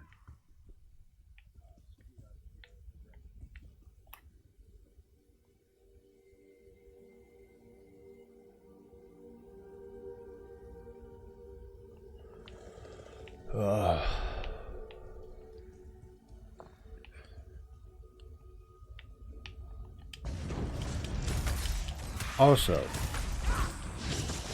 right? So, what I need to do is get better at my weaving. So you can weave attacks. It's very minuscule, but so how ESO works. You got your skills, right? But like, so we're gonna try to weave skills in between our light and heavy attacks. It's something you want to work your way up to, and it just helps damage or boost your damage. Like, is that something you need to worry about early on games, or not games, content? No. Is that something that if you start doing it now, like I said, if you're coming back, it's been a while like myself, or you're new to the game, try to start weaving your attacks your light attacks in between your skill use. It's going to help you significantly in in-game content. It will. So if you can work on it now and you like get the reputation and like get those reps in, when you're like doing the harder content, it's going to be smoother for you. You're not going to like struggle as much. And I mean, that is more kind of just improvement on like your combat. Like some content you can struggle and just spam your skills as much as possible. Some fights it hurts if you don't, because you know at the end of like end game content, if you don't have something that kind of helps recover your resource usage, which there's skills that you do a couple light attacks and then weave in a heavy attack, or you weave in a heavy attack after a skill, it generates more, or it generates resource recovery. So like I said, some fights you can spam and use your pots and it works, and your food. Don't forget food. But pots and food are definitely something that play a pretty part, a pretty Over good here. part I have a question for you. into like in-game stuff. Can you run it? Yes. What were you doing in the mine? And did you see a scummy Breton up there?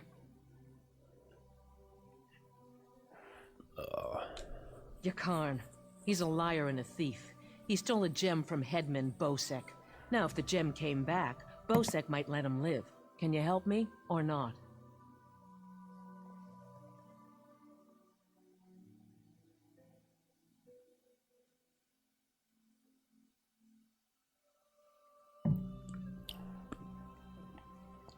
Now, Sorry. that's just too bad. We If you never do run met into this him person you again, were tell him talking that about. If we catch him, he's dead.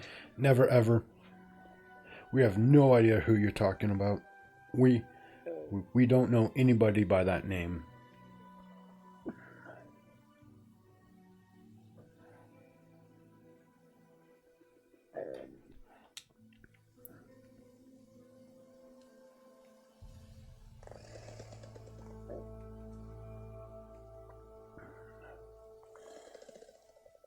One second.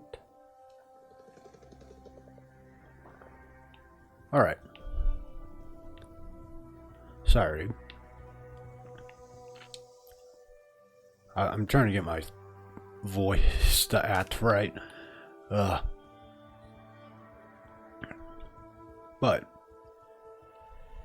where was I? Oh yeah, so you can lie to her, you can tell her the truth. I want to say no matter what, you're still going to defeat that dude, so it doesn't really matter.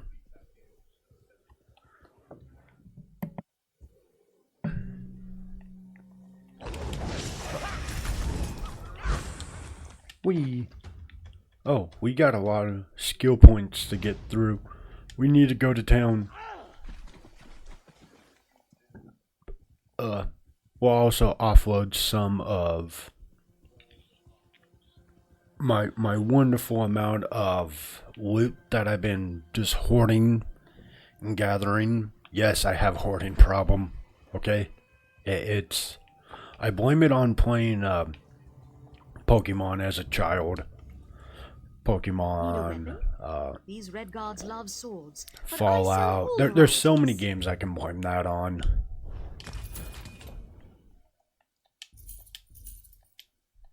You know, that I don't know if I'll need this, but I'd rather just buy a crap ton of this or have this in case I run into, hey, I need it. ESO is not great for my hoarding problem.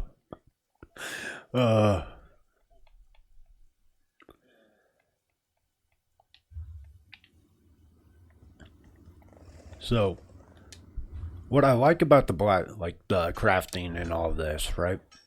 So, and it goes hand to hand with each other, and it kind of goes into what I was talking about before with like, so you have to have a gear with the the trait.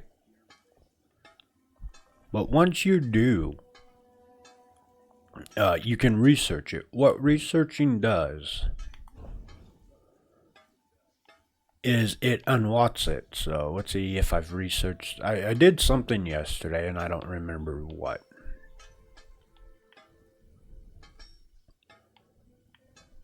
Where is it? Where is it? Oh, there it is. So it's your gauntlets, it's reinforced. So we go over, we pick gauntlets. Right, like your different levels. So you got your level 1 through 14. Then you got your 16 to 24, so on, right? For some reason, I'm surprised they actually still haven't like increased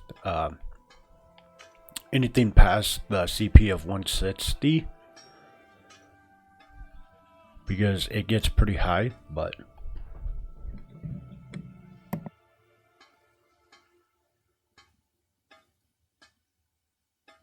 excuse me. So we're going to go to our gauntlets. We're going to say, like, this is more towards as you level up, or if you want to help people. This is style. This is where people, like, it's your cosmetic stuff. It doesn't matter. Like, if you're starting out, don't worry about your cosmetic look. What the game does great at is you will get the ability to find books. You will get the ability to find pages. And it unlocks different styles. Also, each race has its own style. So we did High Elf. So where is it?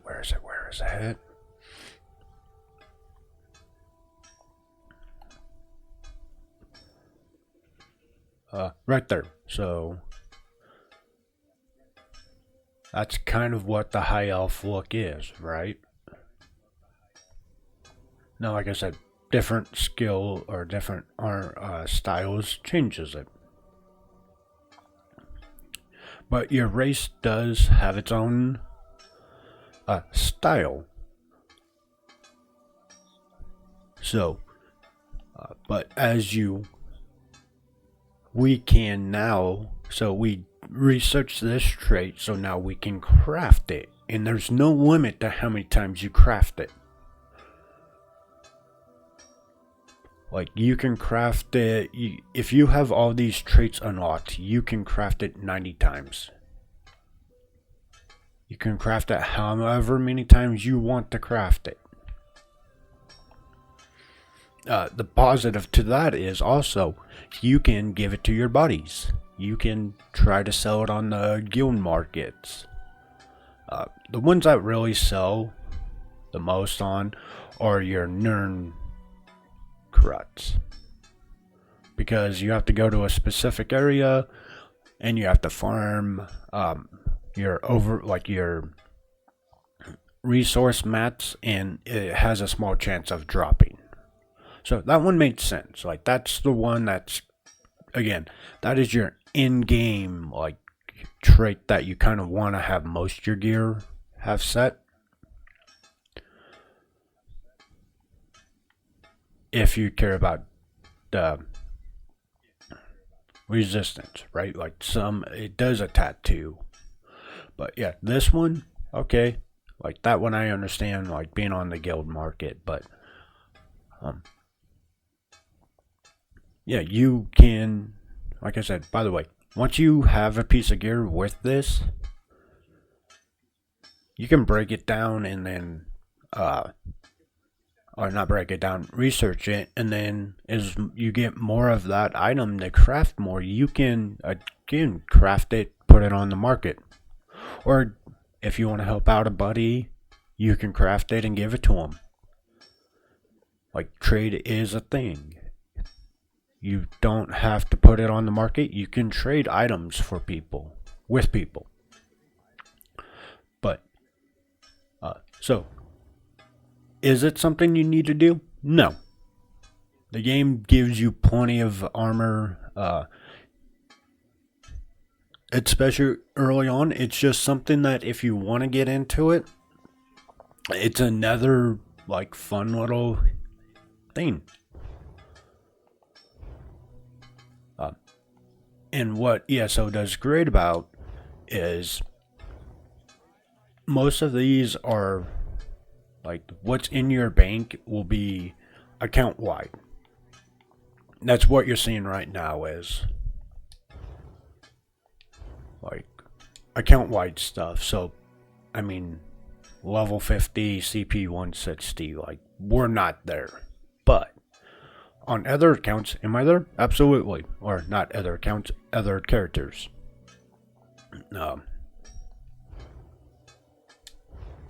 And what it lets you do is, like, say you start on one class and you play it, you like, oh, I want to get into crafting, right?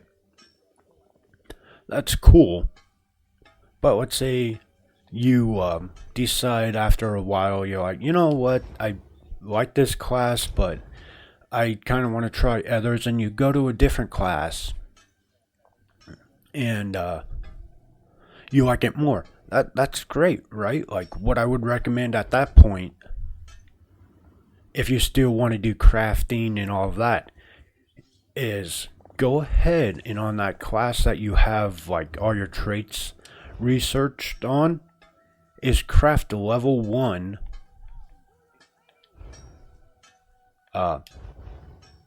gear and then put it into your bank. And then, as you all see, when you do it on a different character, it's still there, it's in your bank. And what you can do is, because there is a time limit, right? Like, each item requires cooldown time to deconstruct. The more traits you have unlocked, the longer it's going to be. And it gets pretty outrageous if you don't do the skill points into that class, that crafting's skill line. Point in case, There's never anything blacksmith, perhaps a ship will come soon. right here. So, reduces research time by 5 and allows the research of 2 items at once. Each one of the, like, crafting skill lines has something like this.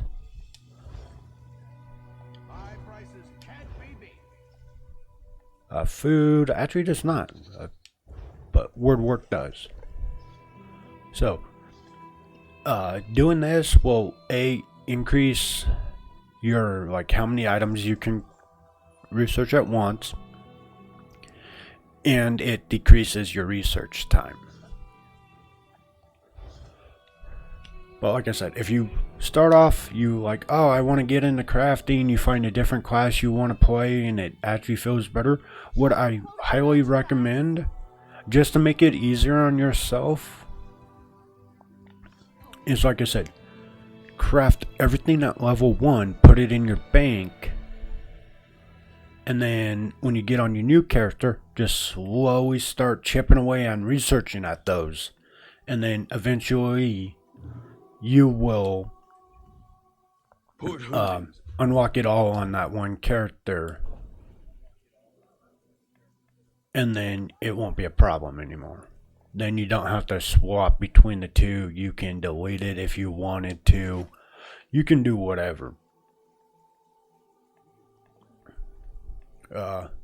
I typically do it because there's like, I still have a lot of my other characters because there's like skill set, or not skill set, styles that I didn't get the page for on the one class I was playing, or it was a class I was interested in at the time, and I was like, oh, this is going to be the class. And you know, it was for a while. Like my Templar is what I started out first on, and I don't even touch it anymore.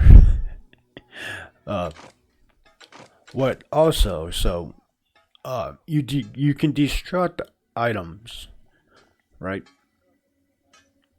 For resource gathering. So you can either sell or destruct them. And what I like about it is you can do it at a massive rate. But materials recovered, hunting stone ingots, and then 3 different styles of crafting,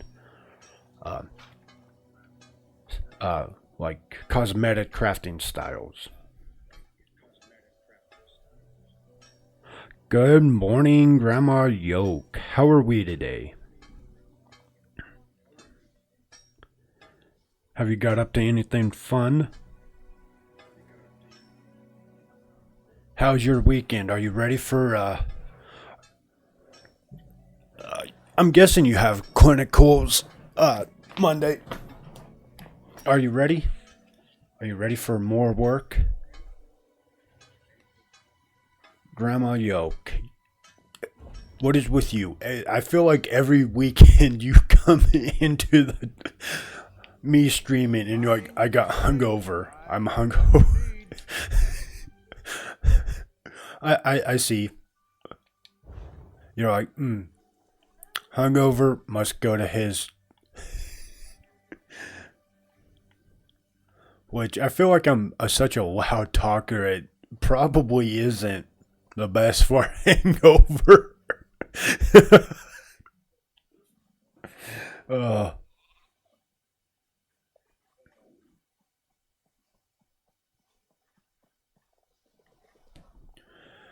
You're going to be at the daycare? What? No. Who do I have to talk to? You're only allowed to, give treatment to people your own age. And you are old. Like, super old. We're not even going to mention the fact that you're like mid-20s and I'm 34. We're just going to escape right by that. I say it every time. I love that I give you crap about being old and I'm over here like 7 years older. It's one of my favorite things to still do.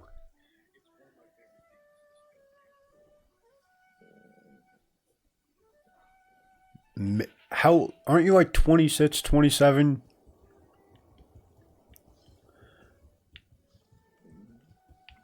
Oh wait, no. My brain's being stupid. You're like 29.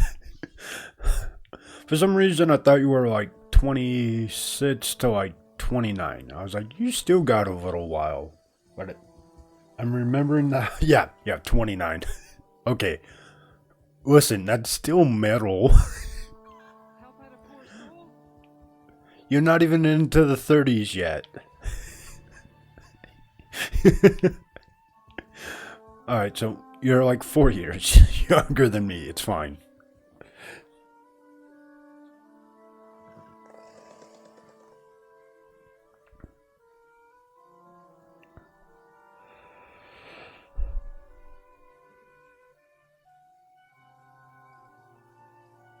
You'll be 30 in March. You're over the hump. You're not over the hump. You're caressing the hump at this point.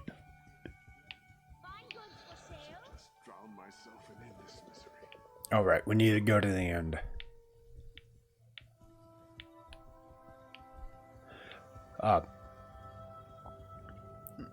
But yes, are you excited for the daycare? I know that you were excited when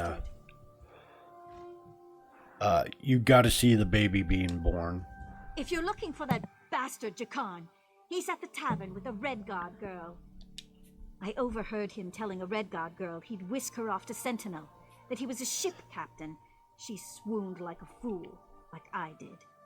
I'd tell the headman where he's hiding if I didn't hate the headman more. Okay.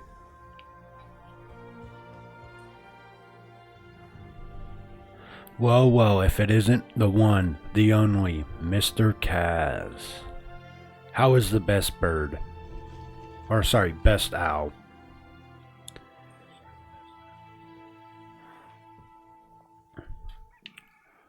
You having a good day, Kaz?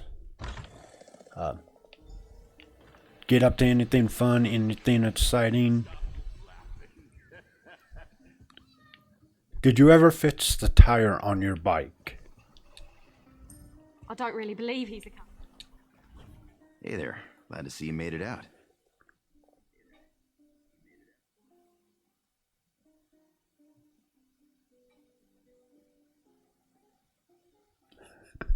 Grandma Yoke.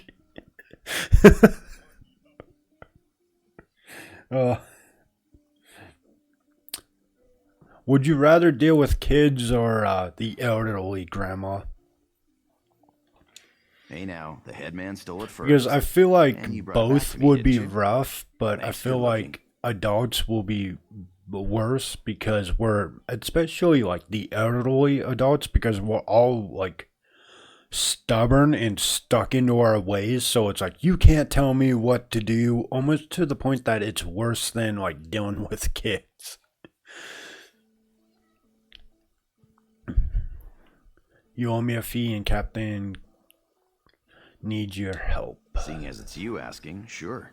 If She she's planning plans a on a job, I'm job. in. All I ask is a trip off this rock after it's over. Level 9. Ooh, yes. Alright, now we get into ultimate skills. Alright, Kaz, have you played a Sork yet? In Grandma Yoke, have you ever played Elder Scrolls Online? The big question here, and the reason I'm asking is, do we go with summoning down a Thunder Atronach? Or, hear me out, we have lightning wrapped around our hands and we just punch people.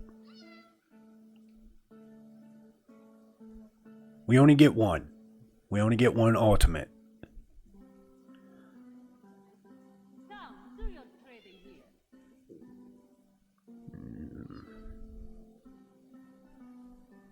We take the Prophet Staff. I really wish it was lightning, because it does chain damage. Have we met? I don't remember. No, we don't want to negate. Yeah, so do we summon the Storm Atronach? Or, what do you mean? No, what do you mean? What do you mean? What do you mean we don't have it high enough? No! No! Yeah, so, like I said, it's either we summon a Storm Atronach, which it doesn't move, which, okay, you just have to plan it better, or we go around, we charge our fist with lightning, and we punch people.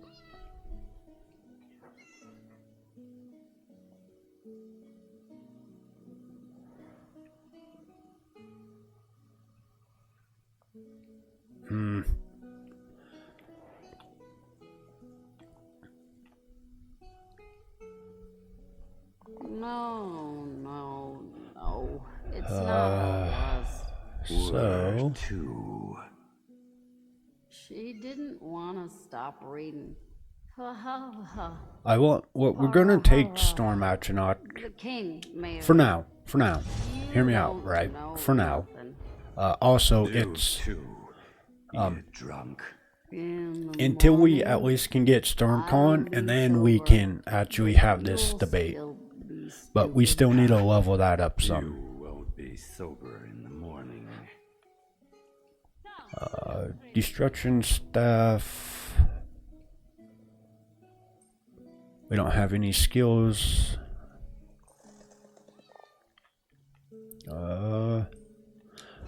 Soul trap. Consuming. Okay, that lets them. It heals us. We definitely take this. I don't know why we haven't done it before, but so it goes back to your race. Like your high elf, your Britain, whatever. It's so what race you pick definitely helps your class. It's a min-max or mid-stat. So we went with high elf because it was like great for magic users, which I'm a sorc, so that's all magic. Which you can make it a stamina build, but then you would want to pick something that is stamina heavy build. So if you are picking it up, like kind of look at what race, look at your class, kind of like determine what kind of build you want to go with, and then what best suits you for that class, like race wise. Like I said, a magic user, high elf is ultimately one of the best picks you can do, especially for this, which increases our magic, and then it increases our like resource recovery.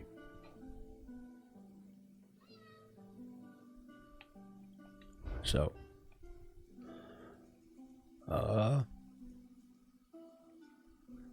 and then you can min-max like different weapon stats, right? Like where is it? Actually, never mind, you can't. You can, but you can't. What I was thinking is different weapons, different passives, but no, you have to have that weapon equipped, so disregard that. Elemental Storm is a great AoE. However, it requires my destruction staff to be at 50, so that is one that's going to take a hot minute. But, so like this would be great because my destruction staff abilities are almost 1500 of the enemy's spell resist. Increases, so like, and then this is the better one, Ancient Knowledge. So Inferno staffs increase damage done with damage over time and status effect by sets. Lightning increases damage done with direct and channeling effects. And then ice is typically what you do with tanking. But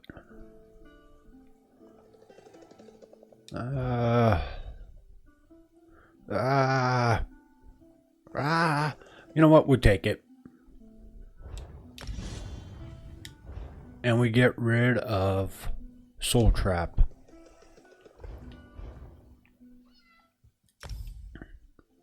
I didn't realize how many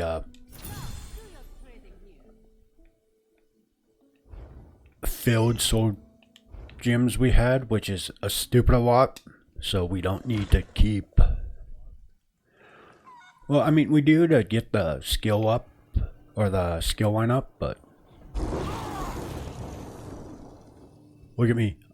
I'm lightning, I'm speed, I'm fast. Zoom.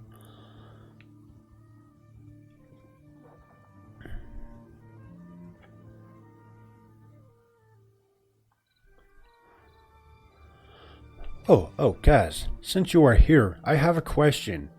Since you recently played it, do you know, or have you got the, The armor set that gives you the training trait. I'm curious to see if it's everybody's getting it or if it's just because of I did the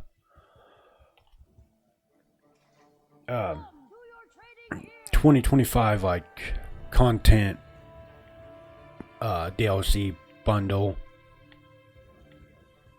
Like you said you're at 20, so I figured you would be a pretty good one to ask.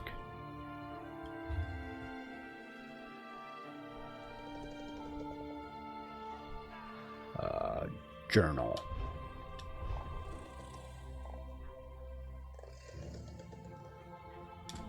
We go to Buried Secrets.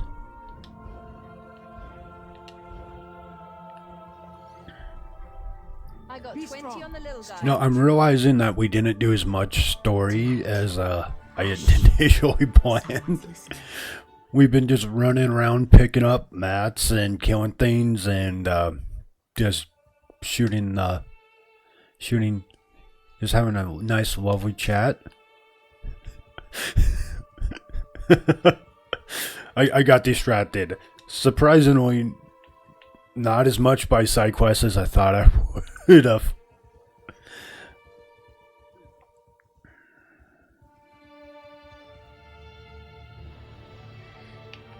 But so how you do ultimates, right? Oh, side quest. Nope, main quest. Miraculous. To think that the Dwemer of Old Volenfell settled as far as Stros Mackay. My brother and I have scoured the ruins' exterior for some time now, but we have never been able to get inside.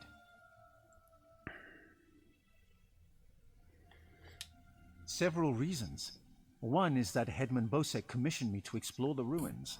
A fascinating aspect of Dwemer ruins are the ancient mechanisms to be found inside. Bosek thinks to use them in Port Hunding. I need to get inside to investigate.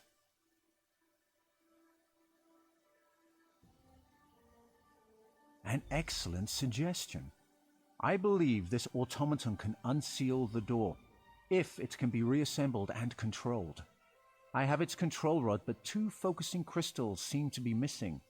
Find them, and I'll do the rest.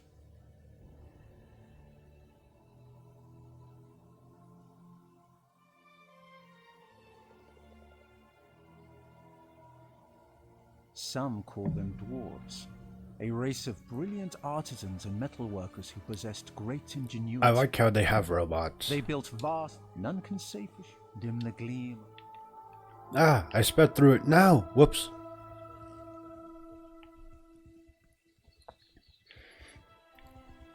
Listen, I might have done that a handful of times. Alright, so it's going to be overkill. Actually, we'll try to make it not so overkill. Are we ready for this? It's going to be great. It's going to be fantastic.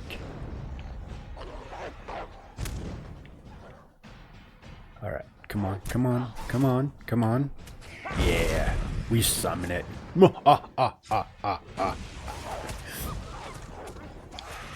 Yeah, so all the enemies go after it, and it just sits there and zaps them. It's a great ult. The only problem is, like I said, it requires it to stay put. So, like AoE wise, or sorry, multiple mob wise, it's a great skill to grab. However, you need to plan for it a little bit more. And you can't just use it willy-nilly. Well, you can, but with how long it takes some ultimate energy to come back, it might not be viable. So you kind of got to keep that in mind when using your ults. I now become... Oh, right. I haven't done this comment yet. They got thunderstruck. Sorry. You'll hear it more often.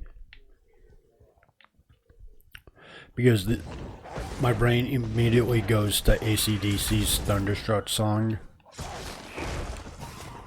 And, you know, it's just a matter of time until I make the comment. I apologize in advance. As long as I'm on a Sorc, you'll probably hear that comment with that skill on more than one occasion. It might happen, it might not. Who is to say? Thunder. Or you might hear that, because it reminds me of the Thundercats. Lion-O's Thunder Thunder as the sword goes bigger. Yeah, listen, I'm old, I get it. My brain is very weirdly wired. It doesn't take much to get me sidetracked on weird, like, tangents.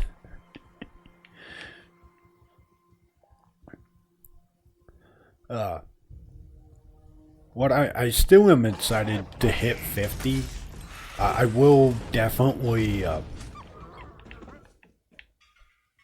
I want to hit it just, not for the CP, just so I can look at what the subclassing element all entails. Like, that is my big question right now. Is like, what class, like, what does it all involve, and what does it actually let me do? Hey, look, Storm calling 11. We're almost close to the requirement we need for the other funny skill, which I will absolutely love, because like I said, you basically are wrapping your hands around lightning and you're just going around punching things.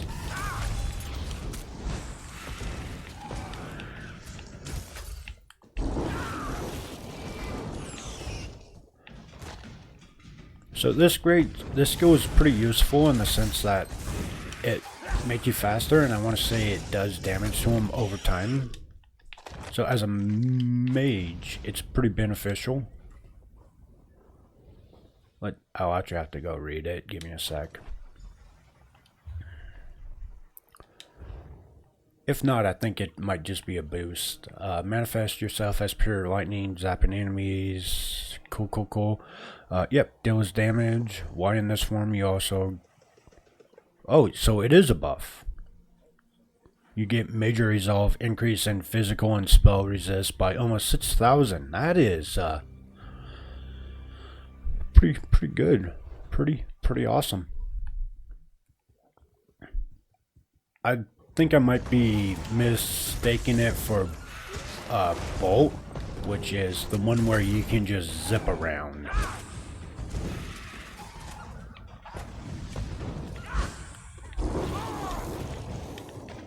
We are thunder, we are lightning, we are quick. Yeah. But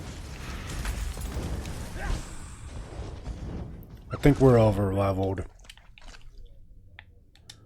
I'm looking at 3 XP. I think we may have hit that point where I definitely hit the, what are you still doing in this area? Why haven't you moved on?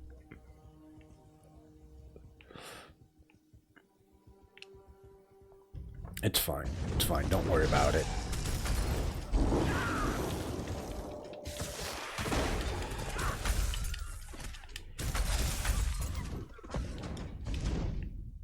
Okay, well that was 89, so... Oh yeah, it does a bonus modifier for multiple enemies after a certain time.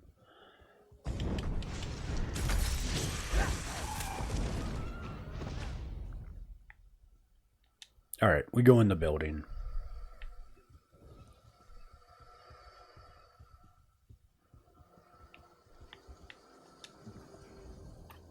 I've reassembled a spider, but I must be able to control it. That reminds me. Did you find the crystals? See, we have them. Splendid. Now, I just insert them into the rod like so. By the way, I hope you can destroy this mechanism if it attacks us. Let's see. We got it. I have the thunder. It works! So it won't be a problem. Into the tunnel you go. Now to get that door open.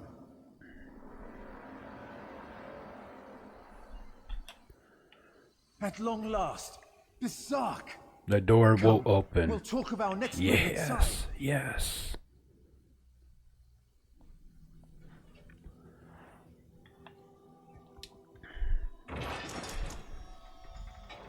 Da-na-na-na-na. Oh, we gotta talk to him first. As you see, Headman Bosek's trust in my skills was not misplaced. Nor was my faith in your prowess. Despite the age of these ruins, I suspect the usual defenses are in place. As I am averse to danger, would you explore the ruins to locate any Dwemer generators inside? Just tell me what I This need to control do. rod will keep our new friend loyal to you. I suspect the generators have been damaged over the years. You'll need to escort the spider to each and... Yes, I will do this simply because you give me XP.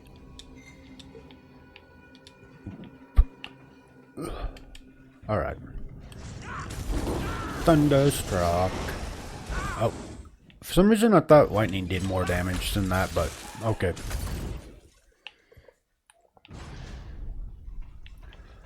Let's see how many... Okay, so this would be a perfect example for this.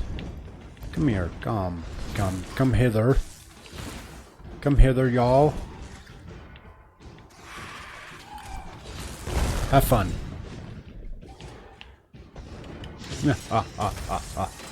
No, what are you doing?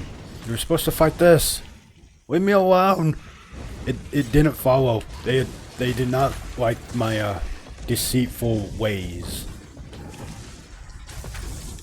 It's okay. Our doggo got it. Doggo, dinosaur, whatever you want to call it. It's a Daedra, so. I was really upset that they decided to follow me. I definitely thought that astronaut was just going to sit there and demolish them all. And they weren't going to follow. Super sad. Sad moment. But I'm hoping to hit level 12 so I can show you the other... Well, I'm not hoping. We'll hit it. But I want to show you the other funny alt for this class.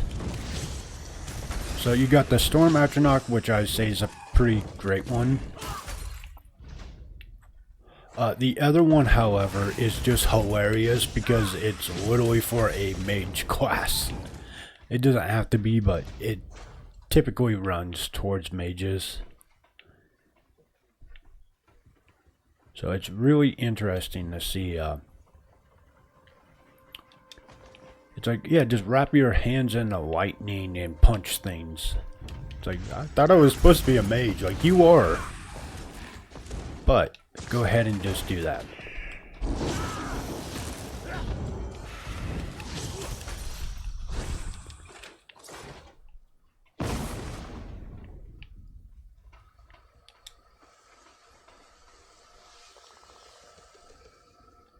Yeah. You know, Kaz, I'm still sad that, if you're in here, ESO is not cross-platform because I'm like, come play, come hither. We will destroy things together.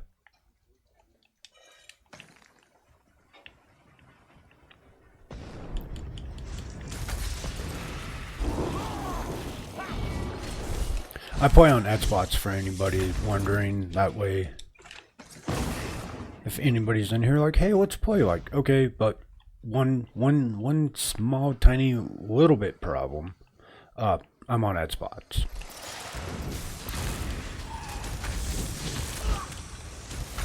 Which I'll have to research it again to make sure it's not, or it is. Yeah, I'll have to confirm that it isn't cross-class otherwise, or cross-platform. Otherwise, I will be down to play with pretty much anybody that wants to play.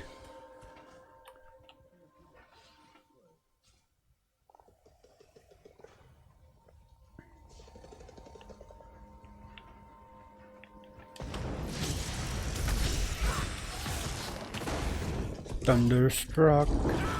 It happened again.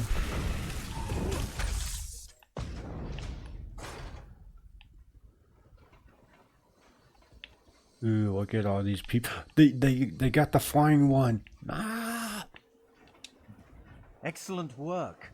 Berserk breeds It's such again. a great Now, for pet. a personal project, how would you like to earn a little more coin?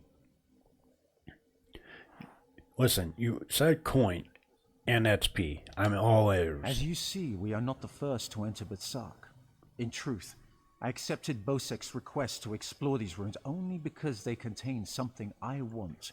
Something I believe others died trying to obtain. Knowledge is the greatest treasure. The Dwemer guarded their secrets as a king protects his gold. In Berserk, the Dwemer hid a set of schematics, mechanical drawings that I greatly desire to possess.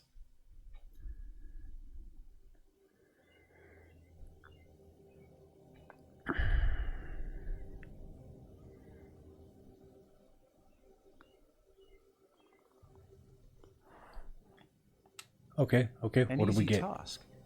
Those earlier explorers likely retrieved Seppi. them, only to find themselves sealed inside Berserk through some treachery. Their misfortune is our gain. We must find where they perished.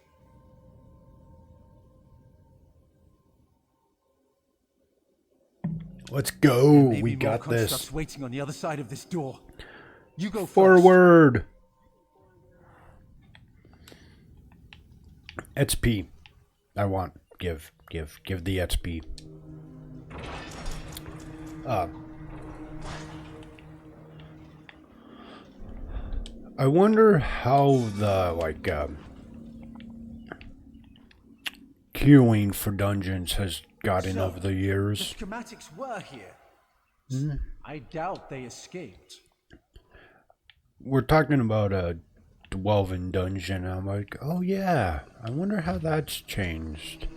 If it's gotten any better or worse to understanding the schematics. over the years. Should be able to decipher these. Interesting.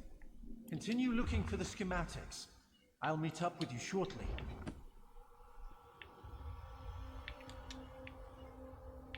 Oh boy. Oh boy, oh boy. Hold on, I want more Seppi.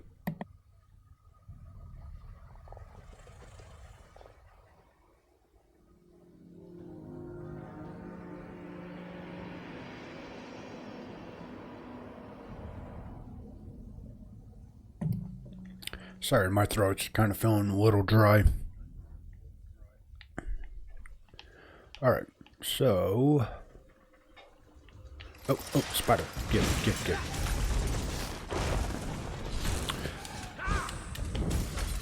Yeah. Also, I don't remember when we can unlock,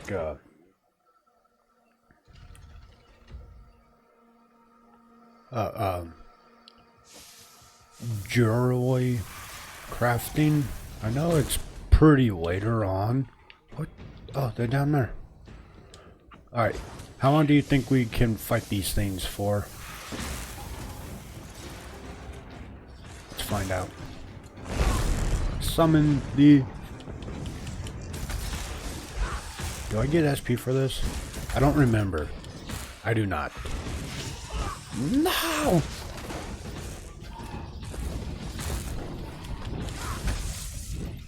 That's bad. I could have, think about the possibilities of just all of that XP. Feels bad. That's probably why it doesn't, is they just immediately respawn.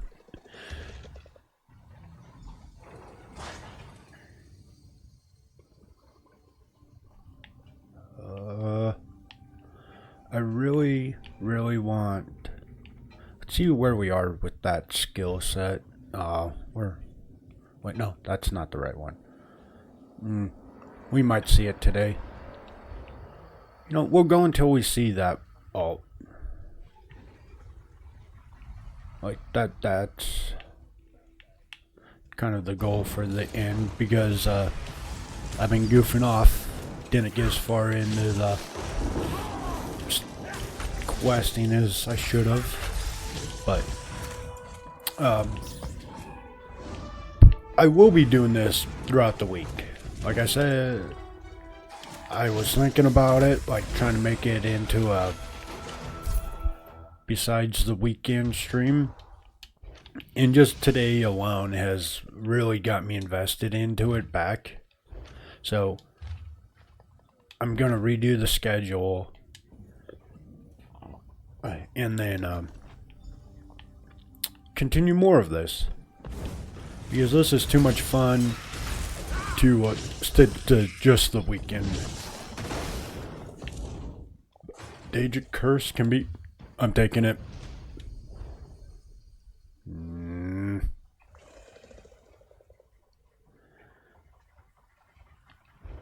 I will hold off on taking it.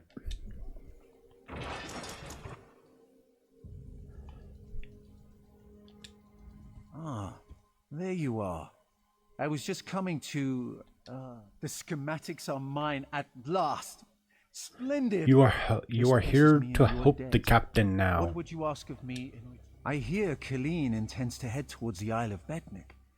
The ruins there greatly interest me. But I must get the schematics to my workshop. Join me if you wish to we can return take to it. Town. Come, Clanker. Alright, so I will be back in 1 minute. I need to grab some water. So, BRB, 1 minute.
I have returned. I just gotta get comfy in my chair and we'll be ready to rock some more. Alright. So,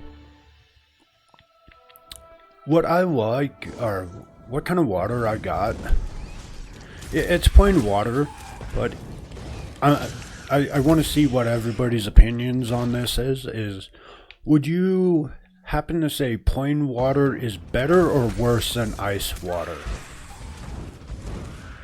Flavor-wise, what is your go-to? I know some people that are like, oh, I can't stand ice water, but drink plain room temperature water, and I'm like,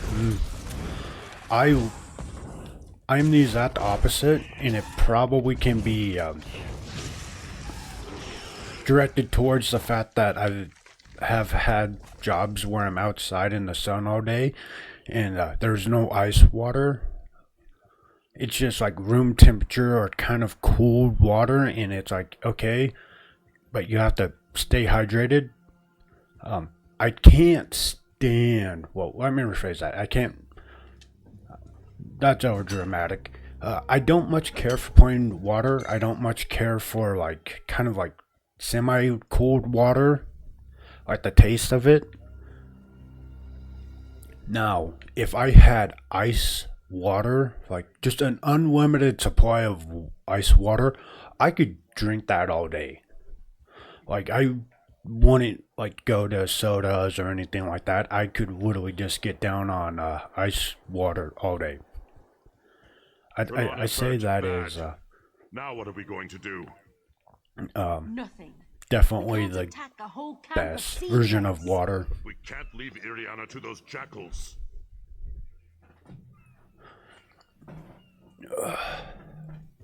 By the way, I think we got it. We did. Wait, nope, no, we didn't. We're close, though. Like I said, it's a funny skill. I like it. Just the idea of running around punching things with lightning is hilarious to me.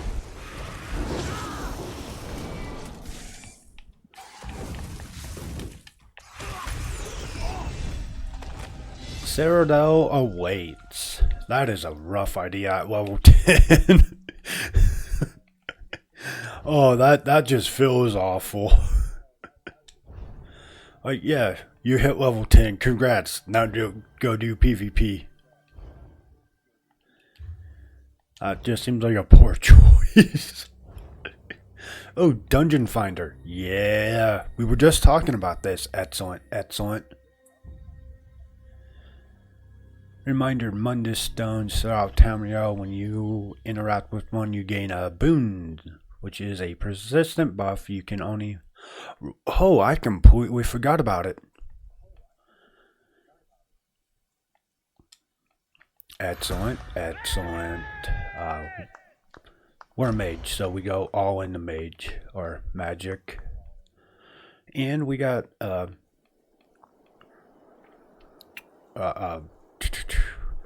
3 skill points, so we take Daedric Curse and go into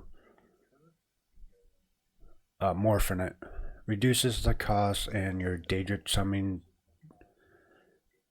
deal additional damage to the cursed target.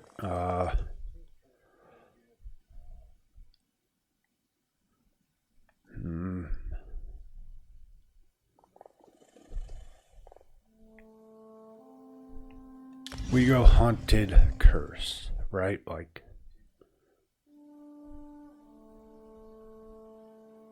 and then you restore 185 magic or stamina when one of your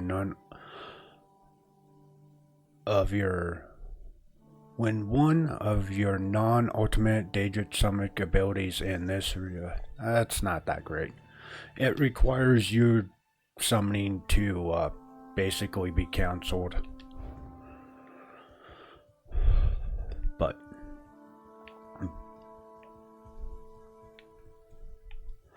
the reason I didn't take the one or the pet one is because I always don't run a pet, and this is just funnier. There's one boom. Come on, come on, wait for it, wait for it. It works better with bosses, but there's a second. So, you cast it right, and then you, like, as you avoid or, like, run, like, you avoid and dodge attacks and, like, do mechanics, you still can do damage. Well, a Daedric summoning, like, yes, they are great. The problem with them is if they take too much damage, they disappear, so... And if they want to attack the boss at the wrong time, that's even worse.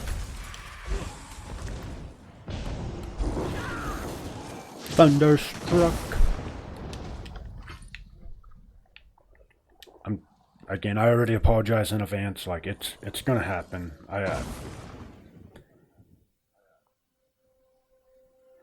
It is what it is. I'm sorry. Only a little bit. Oh no! Crap! Crap! Crap! Crap! Crap! I didn't see it.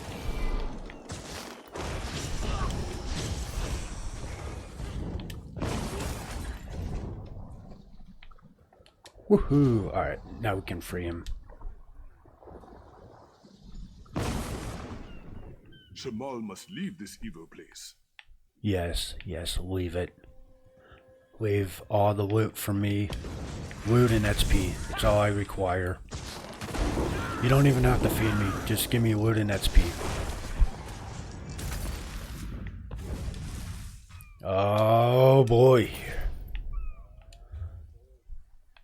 We got it. We got it.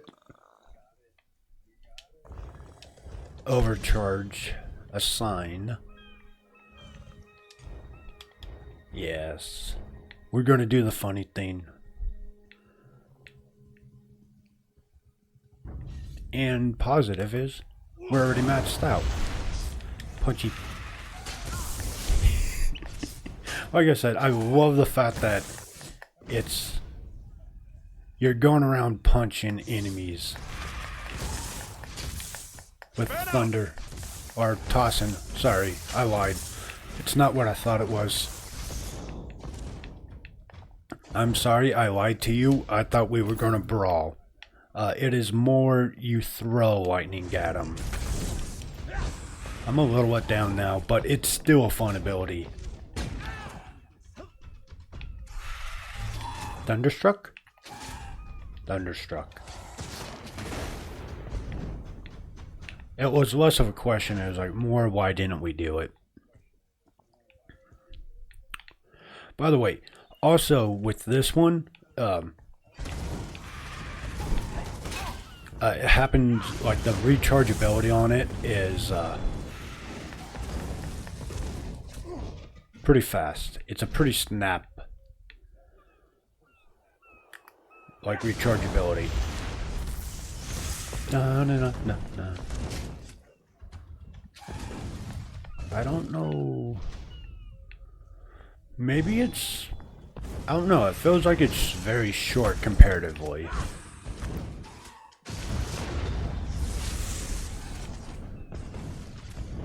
How long does that go for? Because it feels really short.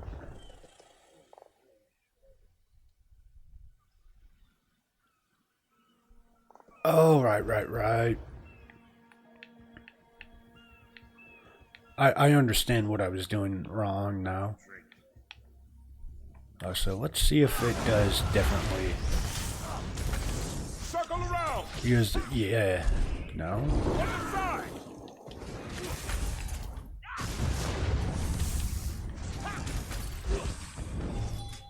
Because I feel like we should be able to keep that sustained for forever.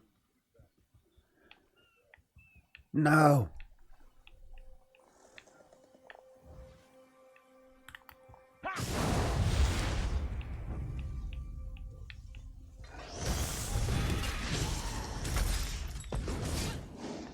Oh, I get it now. I understand, I think.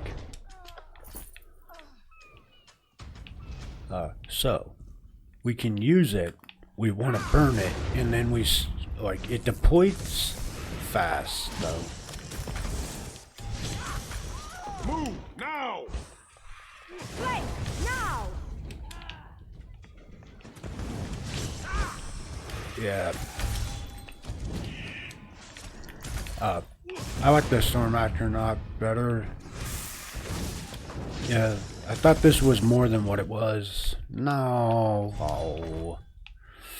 That's sad. I think it's just I need to morph it. Because I remember it being better than this. Like this one kind of feels short.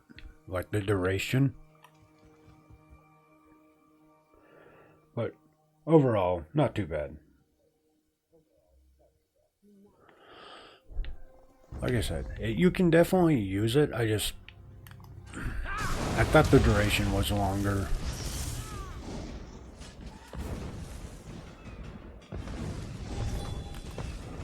Unless I'm completely messing something up. Which I could be.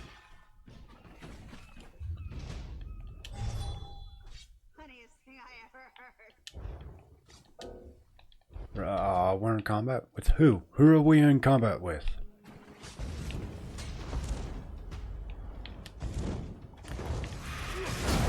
Ow. Why do you hurt?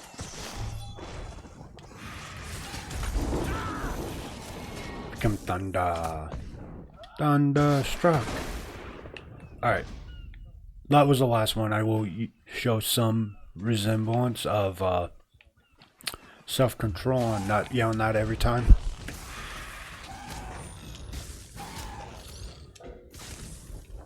Right. My lightning cloak put us in combat with the crab.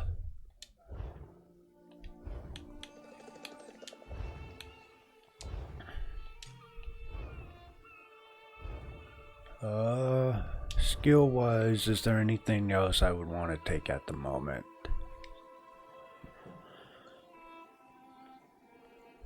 I'm not drunk. Get yourself a drink. Just drinking. And one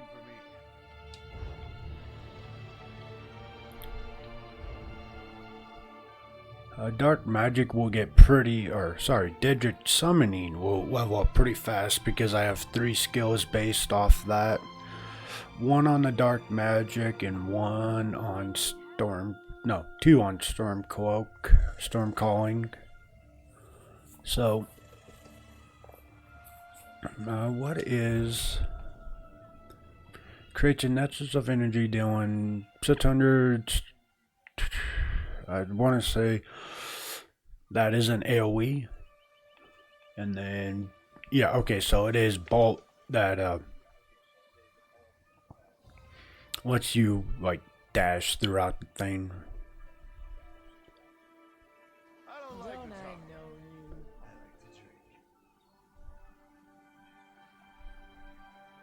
And surge is something we want to take for our off bar.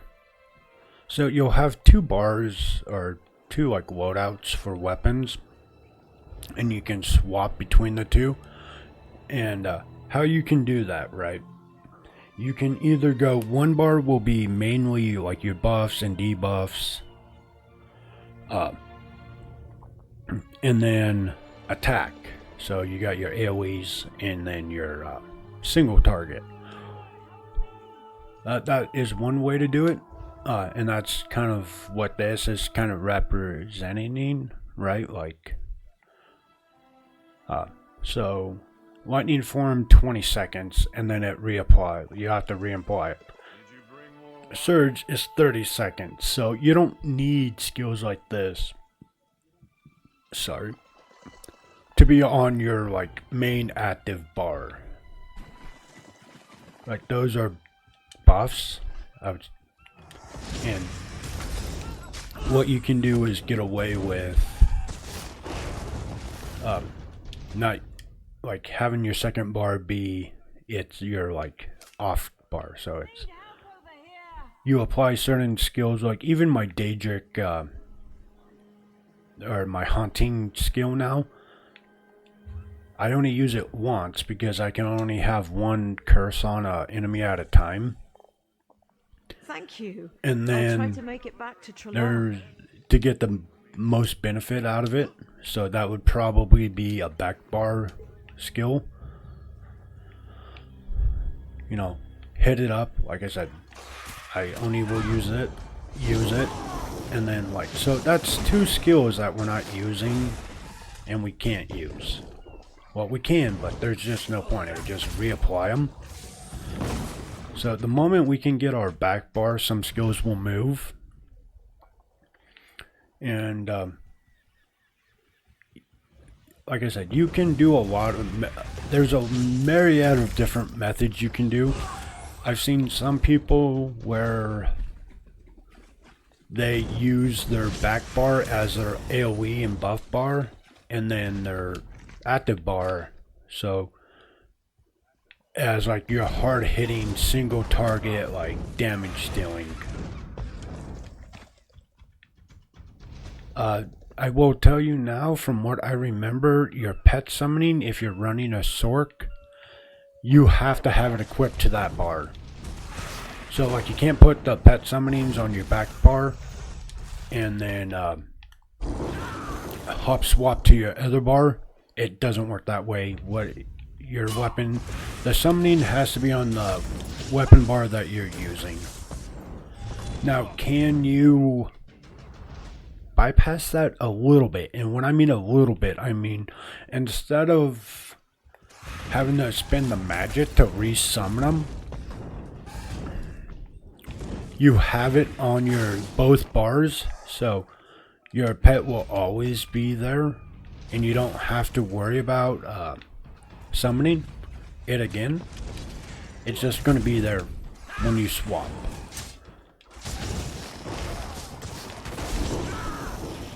So, if you're running sort, that is an option if you do pets.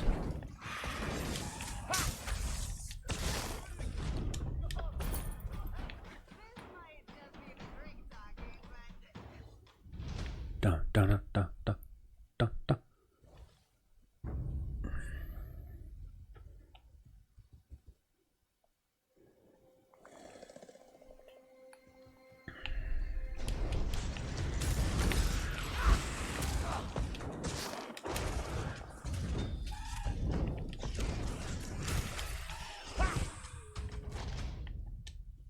Hello, friendo. How can we help you today?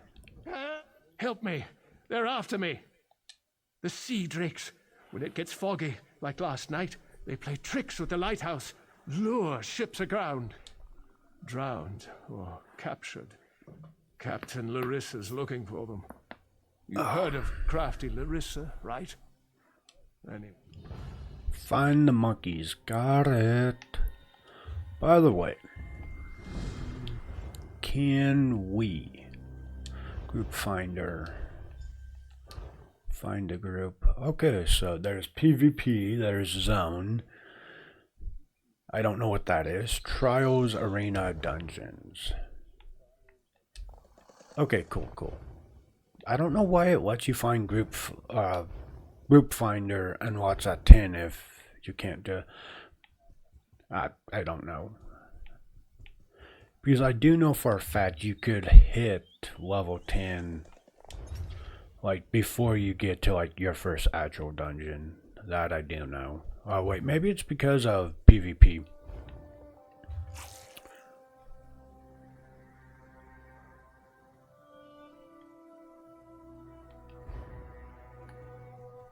But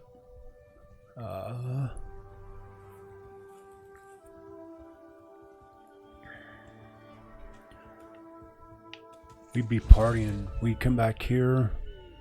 I realized that I missed a lot of side quests. Iriana, Or turning in quests. Yes, I'm fine, but you're not. Please, sit down. Just rest. for a moment. We need to get back to town. Safer there. As soon as you're rested, we'll go. No sense running back to town just to have you die on me.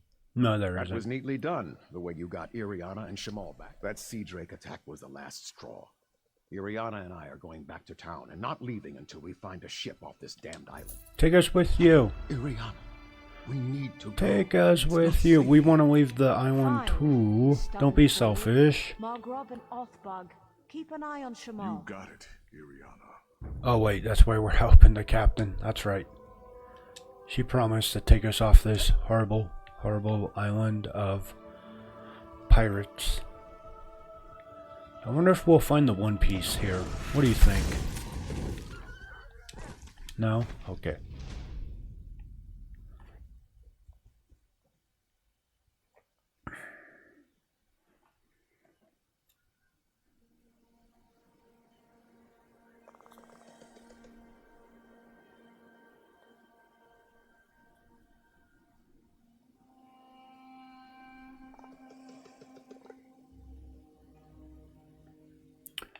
We continue.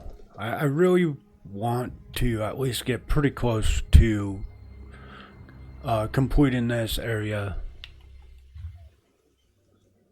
We still need to find one sky shard, which I think I know where it's at, possibly. And a mage book. The way shrines. Where am I missing a way shrine? Oh, wait, no, I'm not. It's right there. Okay. So we're going to try to roughly complete each area. No, I'm not even going to put that out there because I've done that before and it's horrible. I was going to say 100% complete the map, but no. That's how I burnt myself out. I'm not doing that again. Yeah, there's so much stuff that you'll run around and keep doing the same things over and over.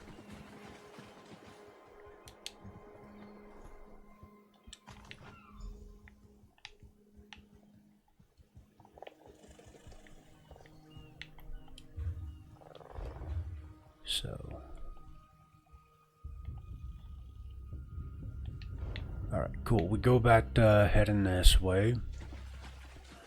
I will say we'll like try to complete the side quest. Like side quest and sky shards. And mini bosses. And this list just has significantly got worse as I'm like, well, I want to do mini bosses too. I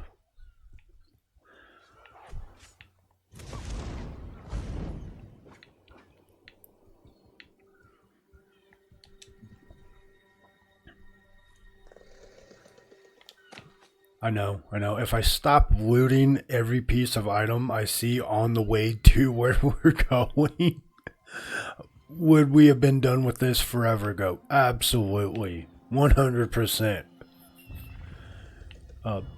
But you're now starting to see my loot brain mind just take effect. It's loot I must have.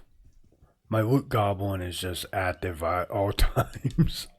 It's like, ooh, piece of candy. Ooh, piece of candy. I'm not joking. That's a perfect example of it. It's like, oh, and that one. Let me walk up here. I'm sure there's like 3 more things.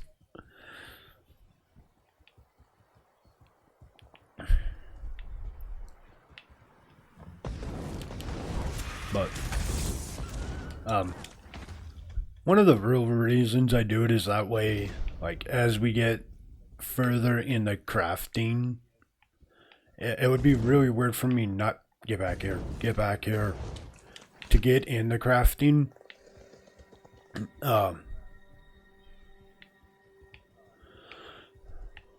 It will help out, and then, like I said, since this is something I plan on, like, doing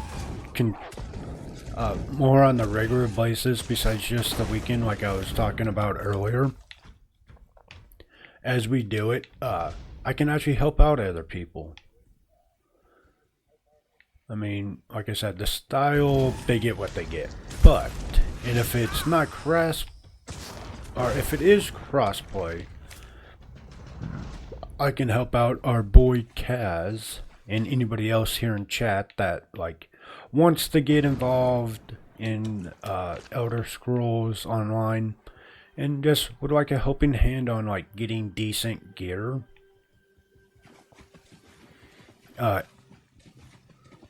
You know, I like to help out. A lot of MMOs, from what I've seen, that's been one of the positives to MMOs, is a lot of the time you will run into a lot of people that will help out new people. So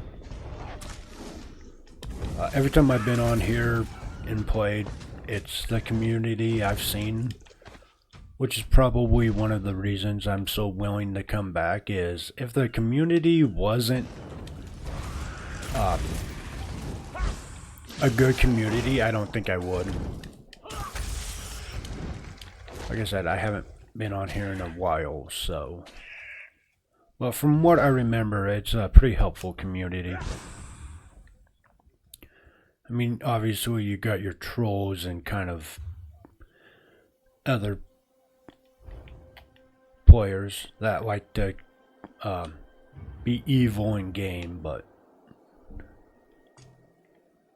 I know a dude that like just ran around just causing mischief before.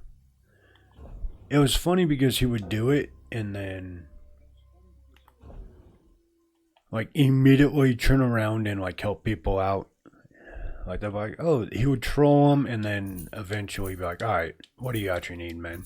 To be fair, it was like some silly stuff like, hey, I want in-game item weapons at this for free, and it's like, absolutely, and he just gave them level 1 and they're like,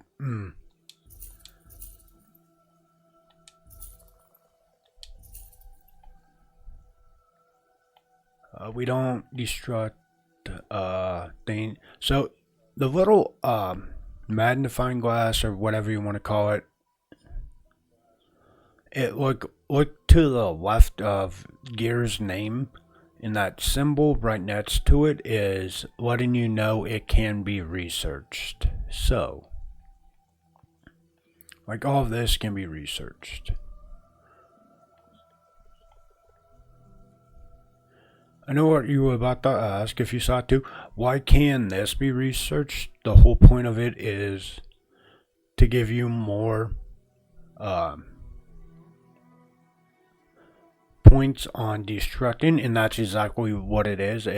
These are great for if you want to level your skill line in crafting.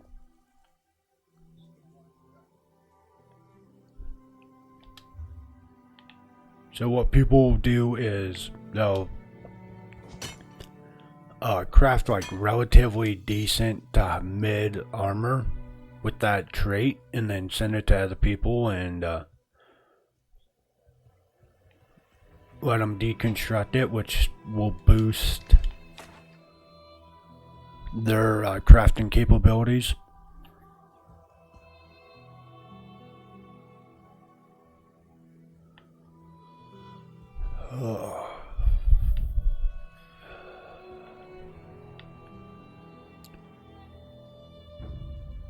No, no.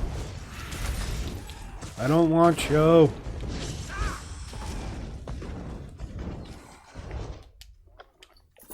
I thought, okay, so we are around there. I was like, I don't remember butchering or heading back to that area. No. Oh, I was like, well, who's following me, but...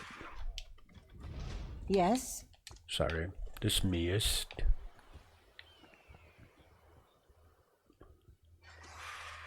We get to the way shrine. Get to the chopper! We made it. That's I've never seen that. That's pretty cool. Sword master. Oh crap. Oh yeah, you run. You scared? We know it.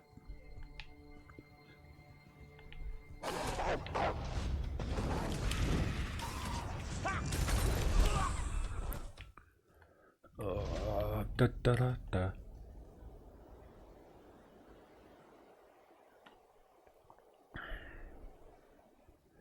All right. I think it's time to call it. Let's go ahead and get to this way shrine. But I think this is where we're going to call it for right now. Just give me a sec.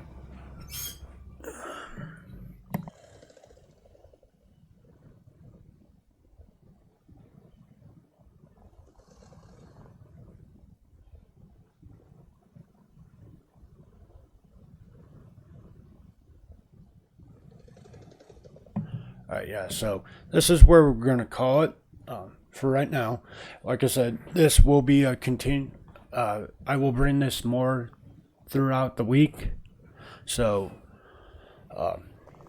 the problem with it is I need to wake myself up on time. Otherwise, I don't know how this is going to work. Because I go to work like 2 hours ago. I would actually leave for work about 3 hours ago. Actually, a little bit earlier. But so I need to get timing down. I'll make a schedule. And it's going to have to be like short streams. It's going to be like 2 hours long, maybe 2.5, depending if I can wake myself up on time and get up and moving. I'll wake up and then fall back asleep and wake up and then fall back asleep. So, like I said, though, if I manage to get myself up and moving when I do, which it can be roughly around like 3 a.m. or 2 a.m. unless I fall back to sleep, then if that's the case, expect more of us on the weekdays. I will add in on my schedule, which I don't have a Discord. I have a Twitch, or sorry, not Twitch, Twitter. That's whatever you want to call it. That I'll like try to keep everybody up to date on like its upcoming streams and schedule wise. Also, I do update the Twitch's schedule pretty often. So during the weekend, these will definitely be a comeback too. Like in the morning, absolutely, we'll run it for 3-4 hours. I need to get some stuff done today.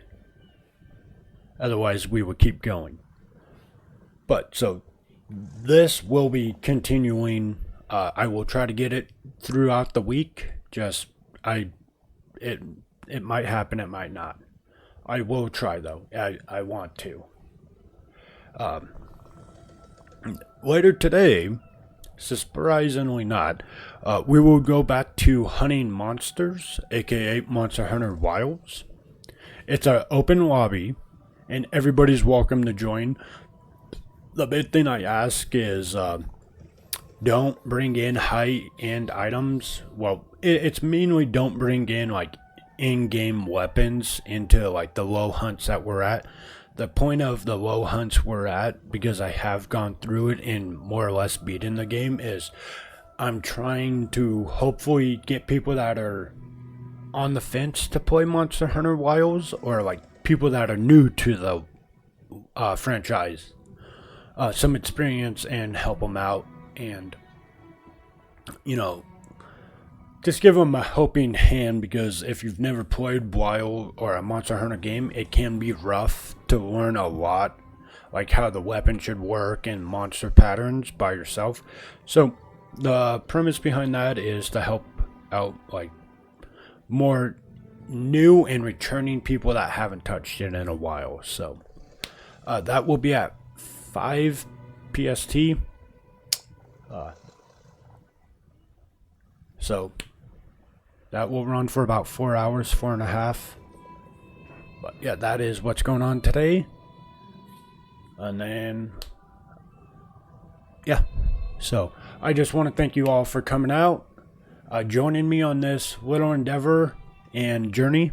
I didn't get as much done as I would have liked, but like I said, this is something I plan on trying to make a more mainstream game that I play. So just be patient with me, and I expect more of this in the future, right? Once again, thank you all for joining me. I appreciate it, and you have a lovely weekend. Thank you a lot. Peace. I'm out. We'll raid somebody. Give me a sec to find anybody.